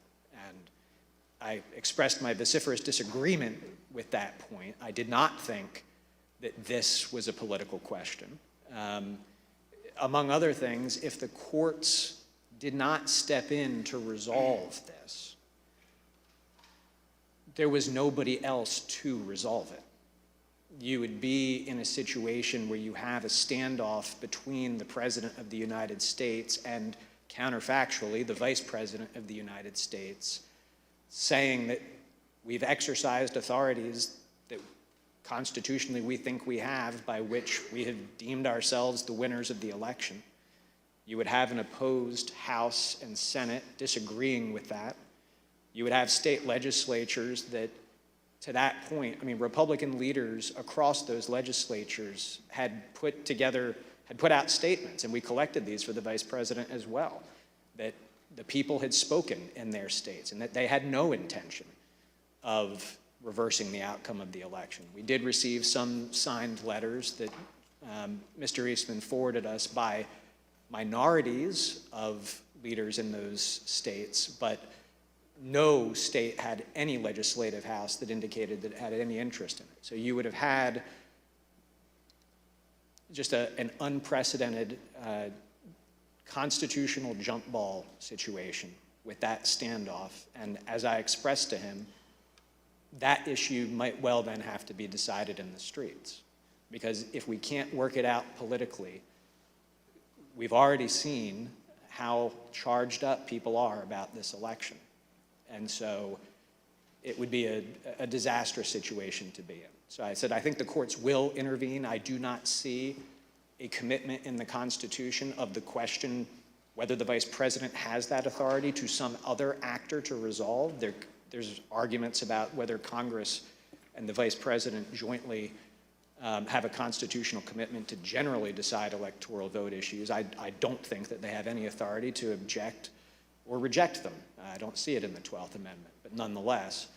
And I concluded by saying, John, in light of everything that we've discussed, can't we just both agree that this is a terrible idea? And he couldn't quite bring himself to say yes to that, but he very clearly said, well, yeah, I see we're not going to be able to persuade you to do this. And that was how the meeting concluded. But you just described a terrifying scenario. Sounds like there could have been chaos under the Eastman approach, and you even described it as it potentially could be decided in the streets. And you described several concessions that Dr. Eastman made throughout that discussion or even debate that you had with him. At some point during that meeting on January 5th, did Dr. Eastman seem to admit that both of the theories that he had presented to the United States the day before? So the theory that the Vice President could reject electors outright and declare Donald Trump the winner, and his less aggressive theory that the Vice President could simply send it back to the states. At some point in that conversation on the 5th, did Dr. Eastman seem to admit that both of these theories suffered from similar legal flaws? So I had at least one, possibly two other conversations with Dr. Eastman later that day. In the earlier meeting, we really were focused, because his request that he made had been reject the electors outright, on why that theory was wrong and why we certainly would not be doing that. Later that day, he pivoted back to, well, we hear you loud and clear, you're not going to reject. But remember last night, I said that there was this more prudent course where you could just send it back to the states. Would you be willing to do that? And during the course of our discussion about his renewed request that we consider that option, he acknowledged to me, he put it, both Mr. Eastman and myself are graduates of the University of Chicago Law School, and he said, look, as graduates of that august institution, you and I will mutually understand that the underlying legal theory of plenary vice presidential authority is what you have to get there. Because this new theory, as I was pointing out to him, or the procedural theory, still violates several provisions of the Electoral Count Act, as he acknowledged. And the only way that you could ever be able to ignore several provisions of statutory law is if it was pretty clear that they were unconstitutional. And the only way they could be unconstitutional is if the vice president had the plenary authorities that were formed the basis for the reject the votes as well. So he acknowledged in those conversations that the underlying legal theory was the same. He just thought that the send it back to the states option would be more politically palatable, and he hoped more palatable to the vice president for that reason. And in fact, when Dr. Eastman made this concession during that meeting, according to your earlier deposition, Dr. Eastman said, just between us, University of Chicago chickens, is that right? I don't think that the University of Chicago is going to start a Chicago Chickens fundraising club, but yes, that is the terminology that he used. He said, you know, just between us Chicago chickens, we will understand as lawyers who have studied the Constitution that the underlying basis really is the same. I reserve the remainder of my time. Thank you, Mr. Wood. Mr. Jacob, the president and the vice president meet again on that same topic the next day, January 5th, correct? So after my extended meeting with Mr. Eastman that morning, during that time, the vice president had been back at his residence working on his statement to the nation that we released the next day. He got down to the White House some point between 1 o'clock and 2 o'clock as my meeting with Mr. Eastman was wrapping up. And when Mark Short and I went over to meet with the vice president, and actually we thought maybe we had good news. We felt like we had sort of defeated Mr. Eastman, that he was sort of acknowledging that there was no there. But the vice president was then asked down to the Oval Office, and he went down to the Oval Office while Mark and I stayed back in the vice president's office. You weren't in that meeting. I was not. In the book Peril, journalists Bob Woodward and Robert Costa write that the president said, quote, "If these people say you have the power, wouldn't you want to?" The vice president says, quote, "I wouldn't want any one person to have that authority." The president responds, "But wouldn't it almost be cool to have that power?" The vice president is reported to have said, "No, look, I've read this, and I don't see a way to do it. We've exhausted every option. I've done everything I could and then some to find a way around this. It's simply not possible. My interpretation is no." To which the president says, "No, no, no. You don't understand, Mike. You can do this. I don't want to be your friend anymore if you don't do this." We asked Mark Short about this during his deposition. An understanding that I would have in other conversations with the vice president, he articulated to me that no, he wouldn't want that power bestowed upon any one person. Mr. Jacob, did you, Mr. Short, and the vice president have a call later that day again with the president and Dr. Eastman? So, yes, we did. And what did Dr. Eastman request on that call? On that phone call, which I believe was around 5 o'clock that afternoon,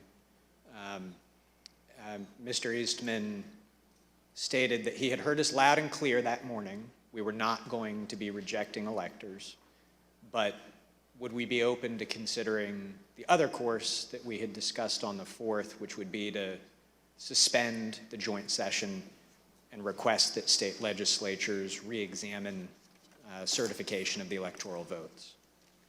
That same day, January 5th, the New York Times ran a story about the disagreement between the president and the vice president about whether the vice president could determine the outcome of the election. Even though the New York Times story was indisputably correct, Donald Trump denied it. Trump issued a statement claiming that the vice president had agreed that he could determine the outcome of the election, despite the fact that the vice president had consistently rejected that position. Let's look at what the president said in his statement. Quote, "The New York Times report regarding comments Vice President Pence supposedly made to me today is fake news. He never said that. The Vice President and I are in total agreement that the Vice President has the power to act. Mr. Jacob, how did the Vice President's team react to this statement from the President that the Vice President could take an active role in determining the winner of the presidential election? We were shocked and disappointed because whoever had written and put that statement out, it was categorically untrue. Vice President's Chief of Staff Mark Short had an angry phone call with Trump campaign senior advisor Jason Miller about this statement. Here's what Mr. Short and Mr. Miller told the committee about that call. Okay. Tell me about the conversation you had with Jason. It was brief. I was irritated and expressed displeasure that a statement could have gone out that misrepresented the Vice President's viewpoint without consultation. The statement says the Vice President and I are in total agreement that the Vice President has the power to act. Is that incorrect? I think the record shows that that's incorrect. Yeah. I mean, we've been through many documents that clarify that this is not where the Vice President was. Right. So essentially, the President's sending out a baldly false statement about being in alignment, purported alignment with the Vice President, despite all of the predicate that you indicated had gone before about their respective positions. Is that effectively what happened? I interpret this statement as false. I'll let you figure out who sent it out. When Mark Short contacted you, he was upset. Is that what you said? He clearly was not pleased. Tell us what he said. What's the process for putting out a statement for a meeting where only 2 people were in the room? Did he ask you to retract the statement? No, I think it went right to what's the process for putting out a statement for a meeting when only 2 people were in the room. And he clearly disagreed with the substance, though, right? Because he said the Vice President doesn't agree with this. Trying to think what exactly he said. I mean, the tone was very clearly that he used some language to strongly infer that the Vice President disagreed with that take, but I don't remember what that language was. Did he dictate this statement? He dictated most of it. I mean, typically on these, I might have a couple of wording suggestions, or maybe I, have a sentence or a rough framework or something of that. But I know with specificity on this one that it was me and him on the phone talking through it, and ultimately the way this came out was the way that he wanted to. The dispute between the President and the Vice President had grown to the point where the Vice President's Chief of Staff, Mark Short, was concerned that the President could, in Mr. Short's words, quote, lash out at the Vice President on January 6th. In fact, Mr. Short was so concerned about it that he talked with the head of the Vice President's Secret Service detail on January 5th. Here is Mr. Short. Concern was for the Vice President's security, and so I wanted to make sure the head of the Vice President's Secret Service was aware that that likely, as these disagreements became more public, that the President would lash out in some way. After the recess, we will hear that Mark Short's concerns were justified. The Vice President was in danger. Mr. Chairman, I reserve. Pursuant to the order of the committee of today, the chair declares the committee in recess for a period of approximately 10 minutes.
committee will be in order. Gentleman from California, Mr. Aguilar, is recognized. I'd now like to turn to the events of January 6, 2021, which turned out to be a fateful day in our nation's history. Despite the fact that the Vice President consistently told the President that he did not have and would not want the power to decide the outcome of the presidential election, Donald Trump continued to pressure the Vice President, both publicly and privately. As you will hear, things reached a boiling point on January 6th, and the consequences were disastrous. In the middle of the night, on January 5th, into the morning of the 6th, around 1 a.m., President Trump tweeted at the Vice President, meaning that the comments in response to the President's tweet would also show up on the Vice President's Twitter feed.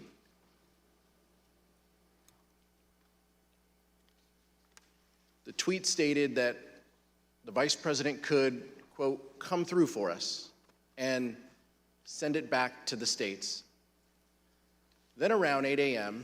on January 6th, President Trump again tweeted, this time to say that the Vice President could send it back to the states and, quote, we win, and that this is the time for extreme courage.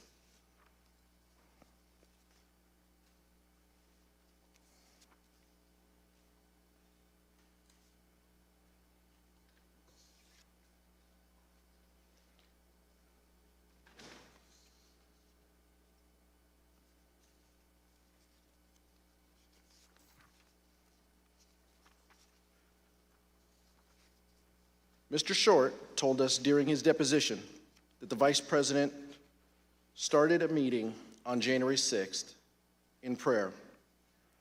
Here is what Mr. Short said. You arrived at the Vice President's residence.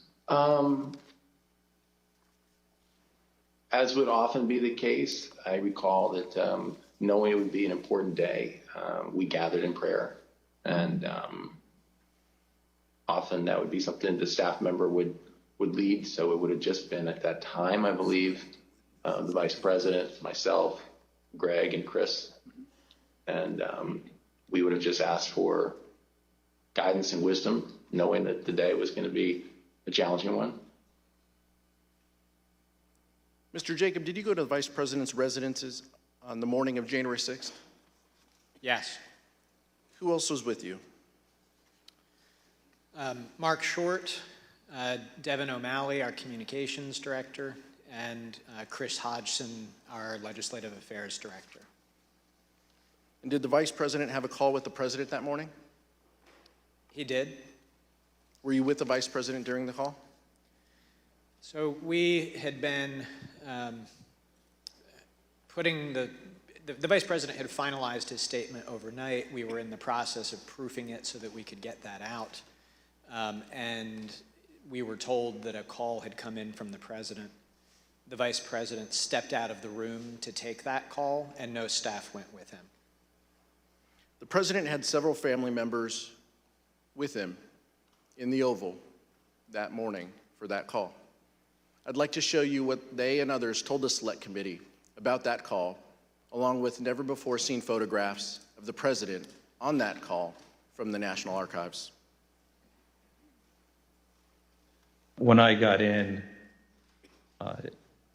somebody called me and said that the family and others were in the Oval, and do I want to come up? So I went upstairs. And who do you recall being in the Oval Office? Don Jr., Eric, Laura, Kimberly, I believe Meadows was there. At some point, Ivanka came in. It wasn't a specific, formal discussion. It was very sort of loose and casual. So then you said at some point there's a telephone conversation between the President and the Vice President, is that correct? Yes. When I entered the office the second time, he was on the telephone with who I later found out to be was the Vice President. Could you hear the Vice President or only hear the President's end? Only hear the President's end. But at some point, it started off as a calmer tone and everything, and then became heated. The conversation was pretty heated. I think till it became somewhat, louder tone. I don't think anyone was paying attention to it initially. Did you hear any part of the phone call, even if just the end that the president was speaking from? I did, yes. All right, and what did you hear? So as I was dropping off the note, I remember hearing the word wimp. Either he called him a wimp. I don't remember if he said, you are a wimp, you'll be a wimp.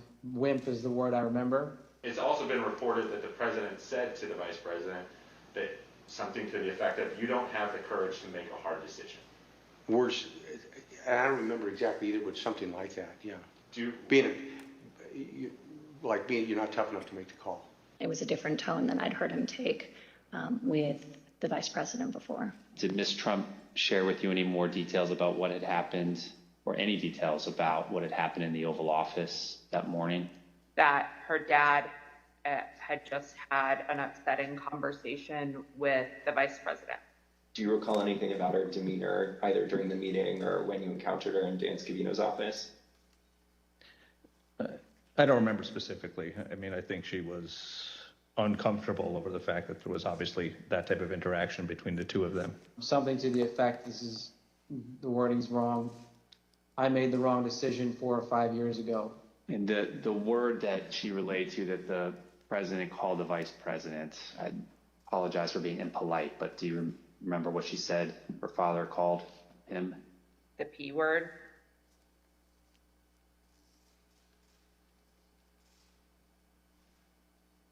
Mr. Jacob, how would you describe the demeanor of the vice president following that call with the president? When he came back into the room, I'd say that he was steely, determined, grim. Of course, the most dangerous part of what Donald Trump did on January 6th was what he did himself.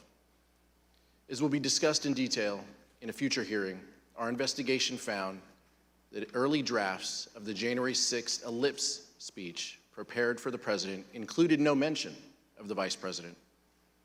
But the president revised it to include criticism of the vice president and then further ad-libbed. Here is what the president said on January 6th after his call with Vice President Pence. I hope Mike is going to do the right thing. I hope so. I hope so. Because if Mike Pence does the right thing, we win the election. All Vice President Pence has to do is send it back to the states to recertify. And we become president, and you are the happiest people.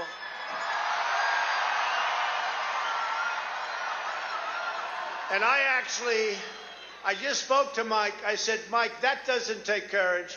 What takes courage is to do nothing.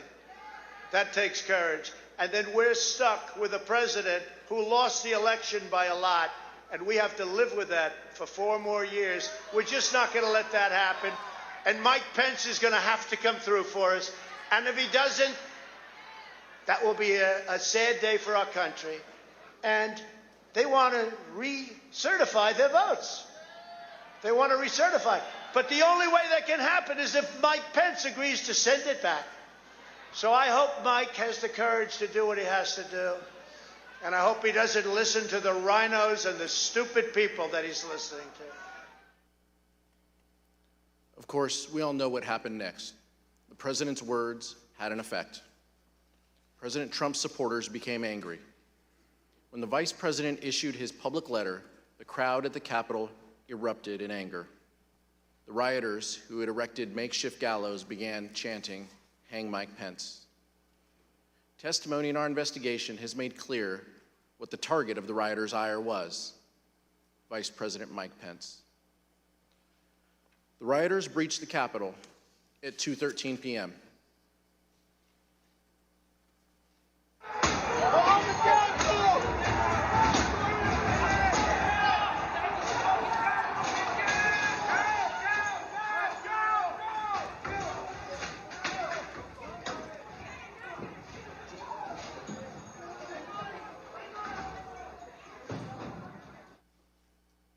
Now let's take a look at what was going on at the White House at this time.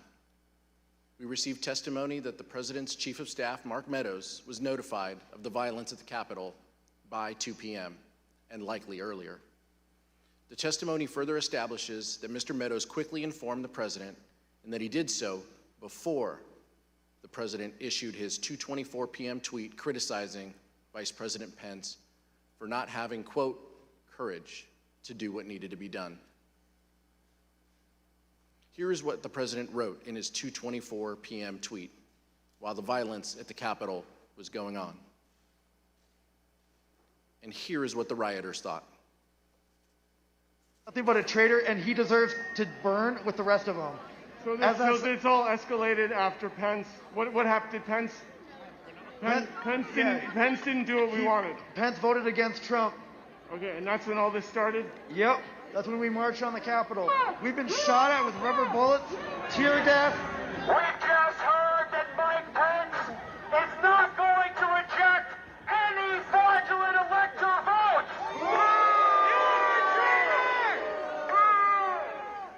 That's right. You heard it here first. Mike Pence has betrayed the United States of America. Fuck you, Mike Pence.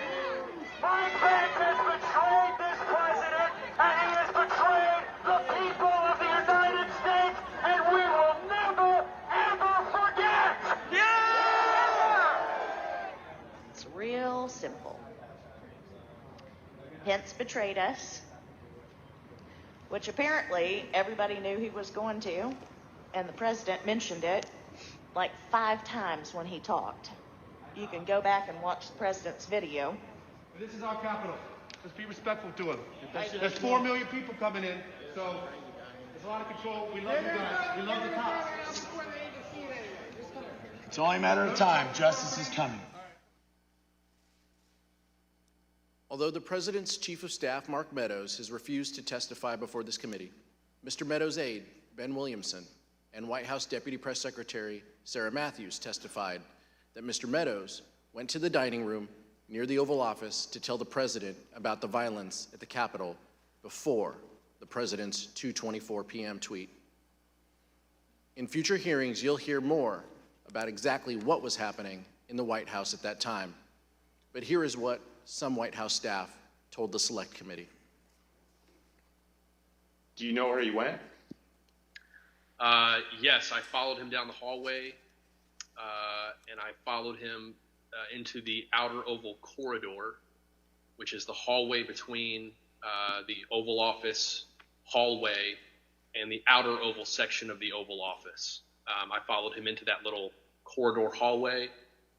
I saw him walk into outer Oval. I maybe took a step into outer Oval and then left. And I don't know where he went outside of that, but it looked like he was headed in the direction of the Oval Office.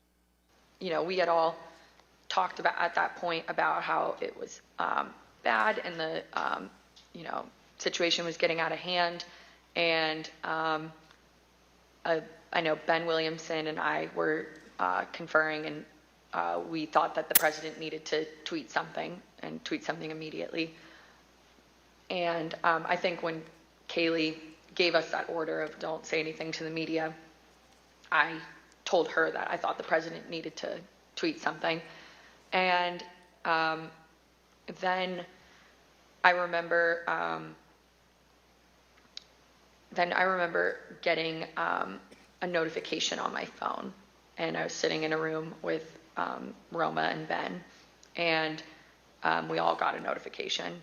So we knew it was a tweet from the president, and we looked down, and it was a tweet about Mike Pence.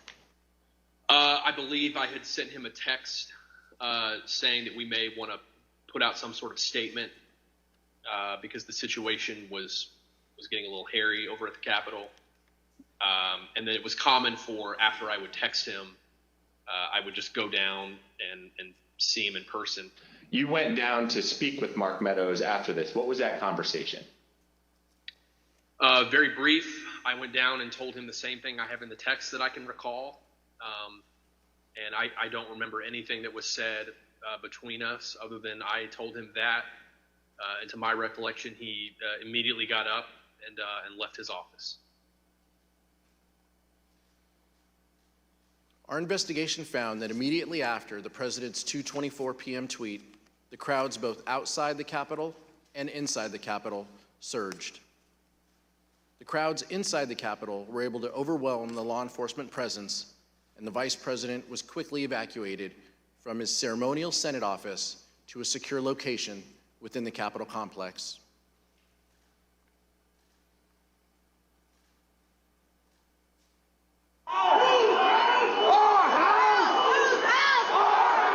By 2:24 p.m., the Secret Service had moved Vice President Pence from the Senate chamber to his office across the hall.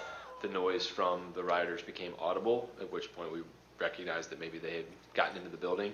Then, President Trump tweeted, "Mike Pence didn't have the courage to do what should have been done to protect our country and our Constitution, giving states a chance to certify a corrected set of facts, not the fraudulent or inaccurate ones which they were asked to previously certify.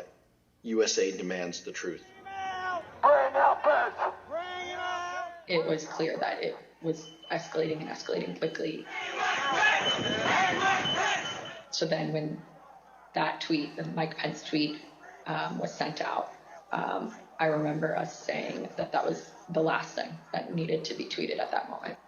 The situation was already bad, and so it felt like he was pouring gasoline on the fire by tweeting that. 30 seconds later, rioters already inside the Capitol opened the East Rotunda door just down the hall. And just 30 seconds after that, rioters breached the crypt, one floor below the vice president. The Secret Service couldn't control the situation and do their job of keeping him safe. At 2:26 p.m., Secret Service rushed Vice President Pence down the stairs. I think they've been trying to figure out whether they had a clear route to get us to wherever it was that they wanted to move us to. We moved pretty quickly down the stairs and through various hallways and tunnels to the secure location. Upon arriving there, there was further discussion as to whether or not we were going to leave the Capitol complex or stay where we were. Vice President Pence and his team ultimately were led to a secure location where they stayed for the next 4.5 hours, barely missing rioters a few feet away. Approximately 40 feet. That's all there was. 40 feet between the vice president and the mob. Mr. Jacob, you were there, seeing that for the first time. Does it surprise you to see how close the mob was to the evacuation route that you took? The 40 feet is the distance from me to you, roughly. I could hear the din of the rioters in the building while we moved, but I don't think I was aware that they were as close as that. Make no mistake about the fact that the vice president's life was in danger.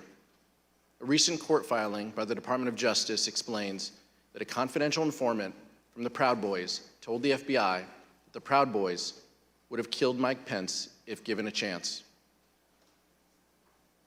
This witness, whom the FBI affidavit refers to as W1, stated that other members of the group talked about things they did that day, and they said that anyone they got their hands on, they would have killed, including Nancy Pelosi.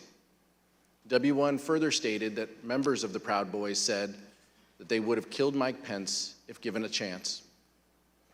We understand that congressional leaders and others were evacuated from the Capitol complex during the attack. We'd like to show you what happened after the vice president was evacuated from the Senate. Select Committee has obtained never-before-seen photos from the National Archives that show Vice President Pence sheltering in a secure underground location as rioters overwhelmed the Capitol. At 4:19 p.m., Vice President Pence is seen looking at a tweet the president had just sent, a tweet asking the rioters to leave the Capitol.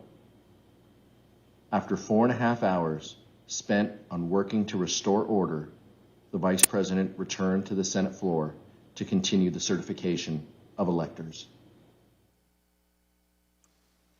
So Vice President Pence was a focus of the violent attack. Mr. Jacob, did the vice president leave the Capitol complex during the attack? He did not. Can you please explain why the Vice President refused to leave the Capitol complex? When we got down to the secure location, Secret Service directed us to get into the cars, which I did. And then I noticed that the Vice President had not. So I got out of the car that I had gotten into, and I understood that the Vice President had refused to get into the car. The head of his Secret Service detail, Tim, had said, "I assure you we're not going to drive out of the building without your permission." And the Vice President had said something to the effect of, "Tim, I know you, I trust you, but you're not the one behind the wheel." And the Vice President did not want to take any chance that the world would see the Vice President of the United States fleeing the United States Capitol. He was determined that we would complete the work that we had set out to do that day, that it was his constitutional duty to see through, and that the rioters who had breached the Capitol would not have the satisfaction of disrupting the proceedings beyond the day on which they were supposed to be completed. Let me see if I understand this right. You were told to get in the cars, and how many of the Vice President's staff got in the cars while he did not? Most of us. During our investigation, we received testimony that while the Vice President was in a secure location within the Capitol complex, he continued the business of government. We understand that the Vice President reached out to congressional leaders, like the Acting Secretary of Defense and others, to check on their safety and to address the growing crisis. In addition, the Vice President's Chief of Staff, Mark Short, made several calls to senior government officials. Here's Mr. Short's testimony regarding his call with Representative Kevin McCarthy. He indicated that he had had some conversation. I don't recall whether it was with the president or with somebody at the White House, but I think he'd expressed frustration that not taking the circumstance as seriously as they should in that moment. All right. So Mr. McCarthy indicated he'd been in touch with someone at the White House, and he conveyed to you that they weren't taking this as seriously as they should. You have to answer yes or no. Yes. Okay. While the Vice President made several calls to check on the safety of others, it was his own life that was in great danger. Mr. Jacob, did Donald Trump ever call the Vice President to check on his safety? He did not. Mr. Jacob, how did Vice President Pence and Mrs. Pence react to that? With frustration. Mr. Jacob, immediately before you and the Vice President were evacuated to a secure location within the Capitol, you hit send on an email to John Eastman explaining why his legal theory about the Vice President's role was wrong. You ended your email by stating that, quote, "Thanks to your bullshit, we are now under siege." We'll take a look at that email. Now, Dr. Eastman replied, and this is hard to believe, but his reply back to you was, "The siege is because you and your boss," presumably referring to the Vice President of the United States, "did not do what was necessary to allow this to be aired in a public way so the American people can see for themselves what happened." Mr. Jacob, later that day you wrote again to Dr. Eastman. Let's show that email on the screen. In that email, you wrote, and I quote, "Did you advise the President that in your professional judgment, the Vice President does not have the power to decide things unilaterally?" And you ended that email saying, "It does not appear that the President ever got the memo." Dr. Eastman then replied, "He's been so advised." And he ends his email with, quote, "But you know him. Once he gets something in his head, it's hard to get him to change course," close quote. Mr. Jacob, when Dr. Eastman wrote, "Once he gets something in his head, it's hard to get him to change course," did you understand the "he" in that email to refer to the President of the United States? I did. And Mr. Jacob, did you hear from Dr. Eastman further after the riot had been quelled? And if so, what did he ask? Late that evening, after the joint session had been reconvened, the vice president had given a statement to the nation saying that violence was not going to win, freedom wins, and that the people were going to get back to doing their work. Later that evening, Mr. Eastman emailed me to point out that, in his view, the vice president's speech to the nation violated the Electoral Count Act, that the Electoral Count Act had been violated because the debate on Arizona had not been completed in 2 hours. Of course, it couldn't be since there was an intervening riot of several hours. And that the speeches that the majority and minority leaders had been allowed to make also violated the Electoral Count Act because they hadn't been counted against the debate time. And then he implored me, now that we have established that the Electoral Count Act isn't so sacrosanct as you have made it out to be, I implore you one last time, can the Vice President please do what we've been asking him to do these last 2 days? Suspend the joint session, send it back to the states. And we'll show you the text of that email, which Dr. Eastman wrote at 11:44 p.m. on January 6th. So after the attack on the Capitol and after law enforcement had secured the Capitol, he still wrote, as you described, quote, "So now that the precedent has been set that the Electoral Count Act is not quite so sacrosanct as was previously claimed, I implore you to consider one more relatively minor violation and adjourn for 10 days to allow the legislatures to finish their investigations." So even after the attack on the Capitol had been quelled, Dr. Eastman requested, in writing no less, that the Vice President violate the law by delaying the certification and sending the question back to the states. Is that correct, Mr. Jacob?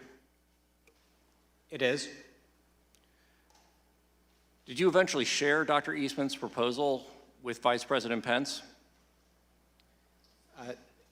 Not right at that time, because the Vice President was completing the work that it was his duty to do. But a day or two later, back at the White House, I did show him that final email from Mr. Eastman. And what was Vice President Pence's reaction when you showed him the email where Dr. Eastman, after the attack on the Capitol, still asked that the Vice President delay certification and send it back to the states? He said, "That's rubber room stuff." I'm sorry, Mr. Wood. He said it's rubber room stuff? Yes, Congressman. What did you interpret that to mean? I understood it to mean that after having seen play out what happens when you convince people that there is a decision to be made in the Capitol legitimately about who is to be the president and the consequences of that, that he was still pushing us to do what he had been asking us to do for the previous 2 days, that was certifiably crazy. We know that the Vice President did not do what Dr. Eastman requested because he presided over the completion of the counting of electoral votes late in that evening. The number of electors appointed to vote for President of the United States is 538. Within that whole number, a majority is 270. The votes for President of the United States are as follows. Joseph R. Biden, Jr. of the state of Delaware has received 306 votes. Donald J. Trump of the state of Florida has received 232 votes. The whole number of electors appointed to vote for Vice President of the United States is 538. Within that whole number, a majority is 270. The votes for Vice President of the United States are as follows. Kamala D. Harris of the state of California has received 306 votes. Michael R. Pence of the state of Indiana has received 232 votes. The announcement of the state of the vote by the President of the Senate shall be deemed a sufficient declaration of the persons elected President and Vice President of the United States, each for the term beginning on the 20th day of January, 2021, and shall be entered together with the list of the votes on the journals of the Senate and the House of Representatives. Mr. Jacob, we heard earlier that you and the Vice President and the team started January 6th with a prayer. You faced a lot of danger that day. And this is a personal question. But how did your faith guide you on January 6th?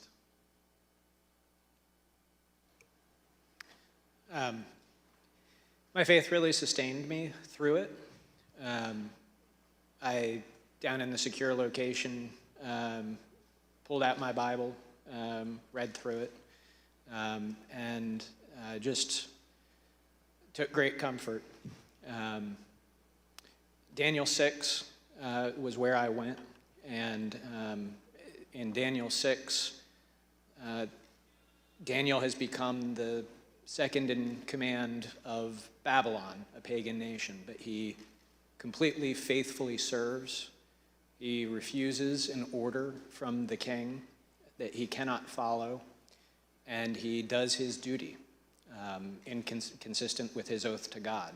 And I felt that that's what had played out that day. It spoke to you. Yes. At the end of the day, Mark Short sent the Vice President a text message with a Bible verse. Here's what he told the Select Committee. At 3:50 in the morning, when we finally adjourned and headed our own ways, I remember texting the Vice President a passage from 2 Timothy chapter 4, verse 7 about, I fought the good fight, I've finished the race, I've kept the faith. He started his day with a prayer and ended his day with a Bible verse. I've fought the good fight, I've finished the race, I've kept the faith.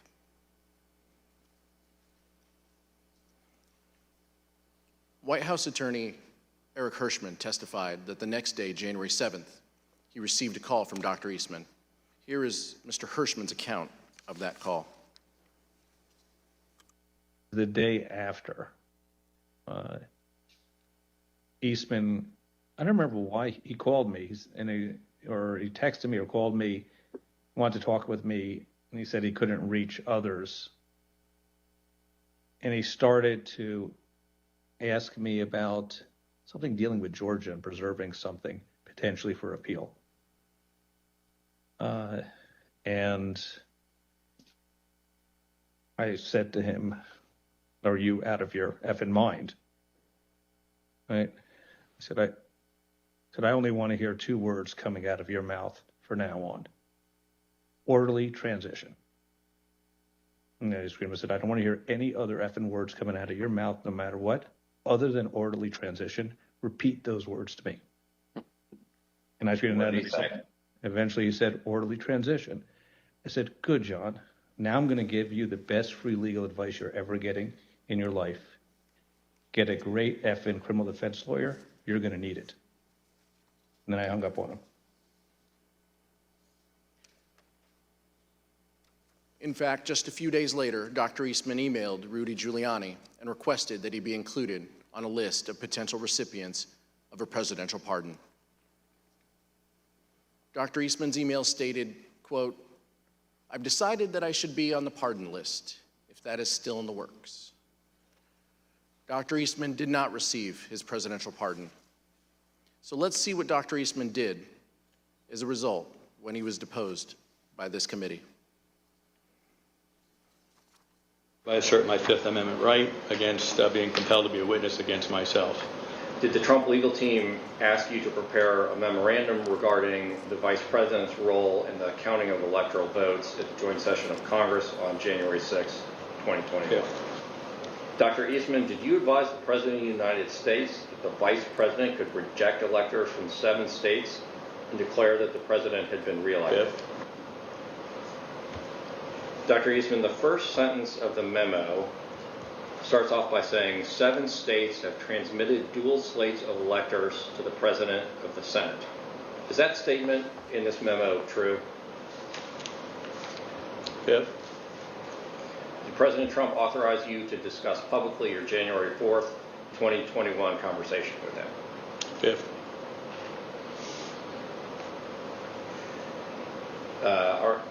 So is it your position that you can discuss in the media direct conversations you had with the President of the United States, but you will not discuss those same conversations with this committee? Fifth. Dr. Eastman pled the fifth 100 times. Finally, let's hear from a federal court judge, the only one to date who has opined on whether the president was involved in criminal activity. Page 36 of Judge Carter's ruling says, quote, based on the evidence, the court finds it more likely than not that President Trump corruptly attempted to obstruct the joint session of Congress on January 6, 2021. Page 40 of the ruling says, quote, based on the evidence, the court finds that it is more likely than not that President Trump and Dr. Eastman dishonestly conspired to obstruct the joint session of Congress on January 6, 2021. And page 44, Dr. Eastman and President Trump launched a campaign to overturn a Democratic election, an action unprecedented in American history. Their campaign was not confined to the ivory tower. It was a coup in search of a legal theory.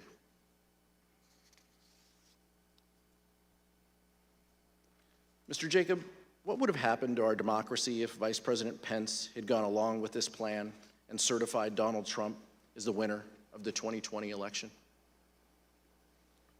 So there would have been short-term and long-term effects. The short-term I previously described, a constitutional jump ball situation, political chaos in Washington, lawsuits, and who knows what happening in the streets. And you would have had the Vice President of the United States having declared that the outcomes of these state elections were incorrect. So for all of those reasons, there would have been significant short-term consequences.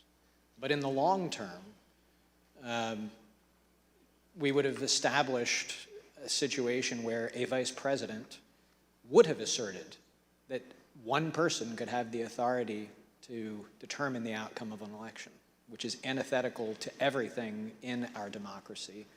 It's antithetical to the rule of law. And so it would have been significant impacts, both in the short and the long term. Judge Luttig, in the statement you released earlier today, you wrote that the efforts by President Trump to overturn the 2020 election were, quote, the most reckless, insidious, and calamitous failures in both legal and political judgment in American history. What did you mean by that?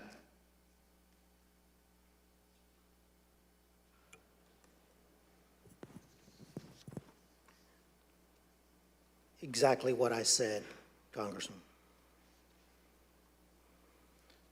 Thank you, Judge. Thank you, Mr. Jacob. Mr. Chairman, I yield back.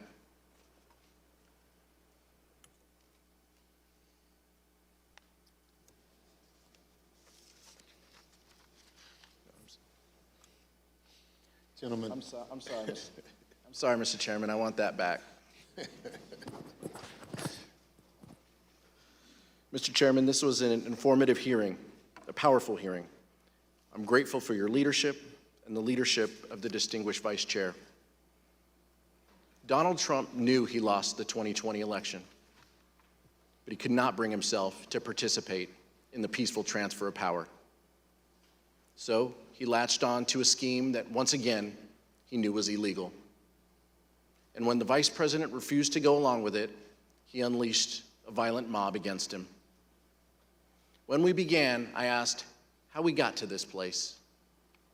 And I think the answer to that question starts with the fact that people in positions of power put their political party before their country. It cannot be allowed to continue. I'll yield back now, Mr. Chairman. Thank you very much. Without objection, the chair recognizes the gentlewoman from Wyoming, Ms. Cheney, for a closing statement. Thank you very much, Mr. Chairman. Thank you to my colleague, Representative Aguilar, and thank you very much to our witnesses today, Mr. Jacob and Judge Luttig. Thank you for being here with us. We have seen so far in our hearings that President Trump knew that his claims of a stolen election were false. You have seen that he knew that Mike Pence could not legally refuse to count electoral votes. And you have seen what President Trump did to pressure Mike Pence into taking illegal action. Over the course of our next hearings, you will see information about President Trump's efforts, John Eastman efforts, the Trump legal team's efforts to apply pressure to Republican state legislatures, state officials, and others. Judge Carter has recently written, quote, Dr. Eastman's actions in these few weeks indicate that his and President Trump's pressure campaign to stop the electoral count did not end with Vice President Pence. It targeted every tier of federal and state elected officials. We will examine all of those threats, and we will examine the Trump team's determination to transmit materially false electoral slates from multiple states to officials of the executive and legislative branches of our government. We will examine the pressures put on state legislatures to convene to reverse lawful election results. An honorable man receiving the information and advice that Mr. Trump received from his campaign experts and his staff, a man who loved his country more than himself, would have conceded this election. Indeed, we know that a number of President Trump's closest aides urged him to do so. This committee will address all of these issues in greater detail in the coming weeks. Mr. Chairman, I yield back. Young lady yields back. Judge Ludick and Mr. Jacob, our nation owes you a great debt for your knowledge, integrity, and your loyalty to our Constitution. You and Vice President Pence are exactly the people our nation needed at a critical time. You had the courage to do what was right. In the weeks leading up to January 6th, many people failed this test when they had to choose between their oath to the country or the demands of Donald Trump. But there were others who, like you, stood tall in the face of intimidation and put our democracy first. They include the judges who rejected the bogus claims of election fraud, the senior Justice Department officials who stood up to Donald Trump, and the state officials whom we will hear from at our next hearing. We are deeply grateful to your courage and devotion to our country. There are some who think the danger has passed, that even though there were violence and a corrupt attempt to overturn the presidential election, the system worked. I look at it another way. Our system nearly failed and our democratic foundation destroyed, but for people like you. Judge Ludick, I want to give you an opportunity to share your thoughts on the ongoing threat. You've written the clear and present danger to our democracy. Now is that former President Donald Trump and other political allies appear prepared to seize the presidency in 2024 if Mr. Trump or one of his anointed candidates is not elected by the American people. What do you mean by this?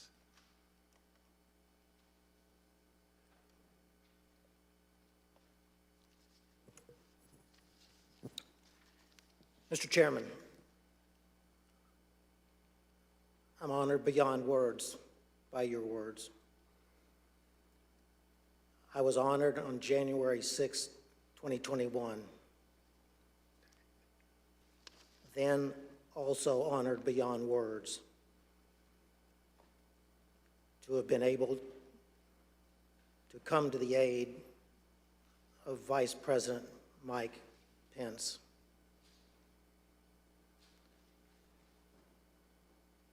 I prayed that day, just like the Vice President prayed that day. I believe we may have prayed the same prayer to the same God. I prayed that same prayer with my wife this morning before I came into these hearings.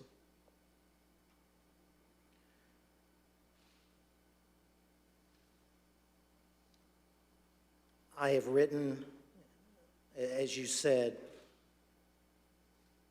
Chairman Thompson, that today, almost 2 years after that fateful day in January 2021, that still Donald Trump and his allies and supporters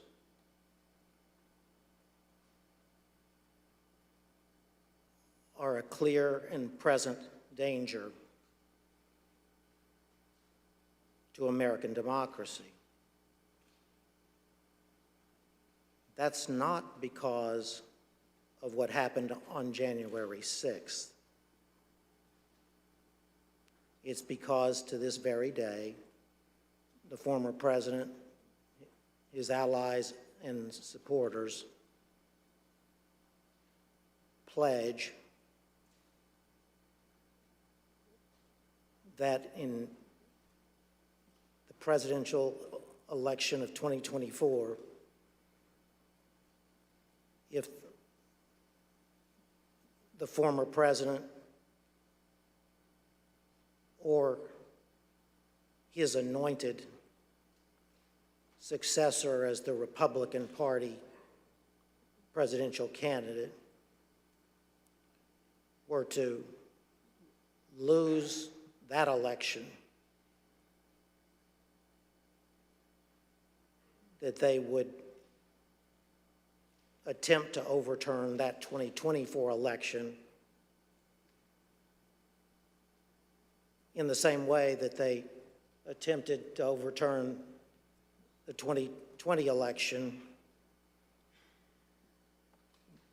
but succeed in 2024 where they failed in 2020. I don't speak those words lightly. I would have never spoken those words ever in my life, except that that's what the former president and his allies are telling us. As I said in that New York Times op-ed, wherein I was speaking about the Electoral Count Act of 1887, the former president and his allies are executing that blueprint for 2024 in open and plain view of the American public. I repeat, I would have never uttered one single one of those words unless the former president and his allies were candidly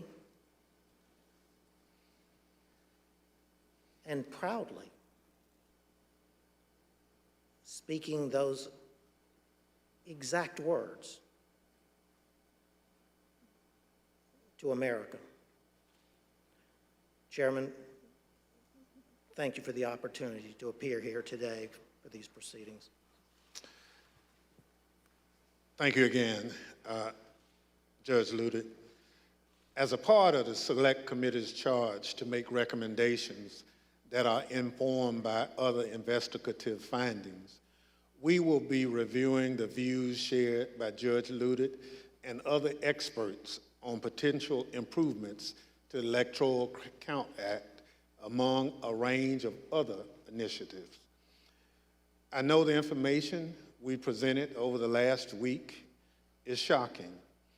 The idea that a president of the United States would orchestrate a scheme to stay in power after the people have voted him out of office. We're able to present this information because so many witnesses have cooperated with our probe. But the fact is, there are more people with direct knowledge, with evidence germane to our investigation.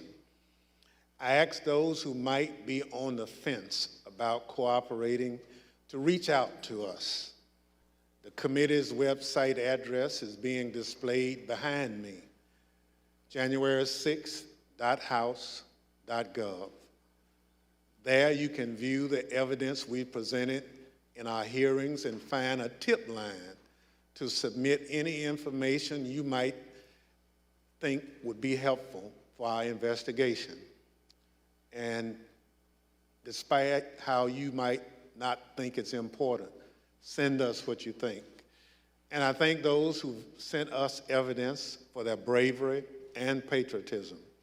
Without objections, members will be permitted 10 business days to submit statements for the record, including opening remarks and additional questions for the witnesses. The chair requests those in the hearing room remain seated until the Capitol Police have escorted members from the room. Without objection, the committee stands adjourned.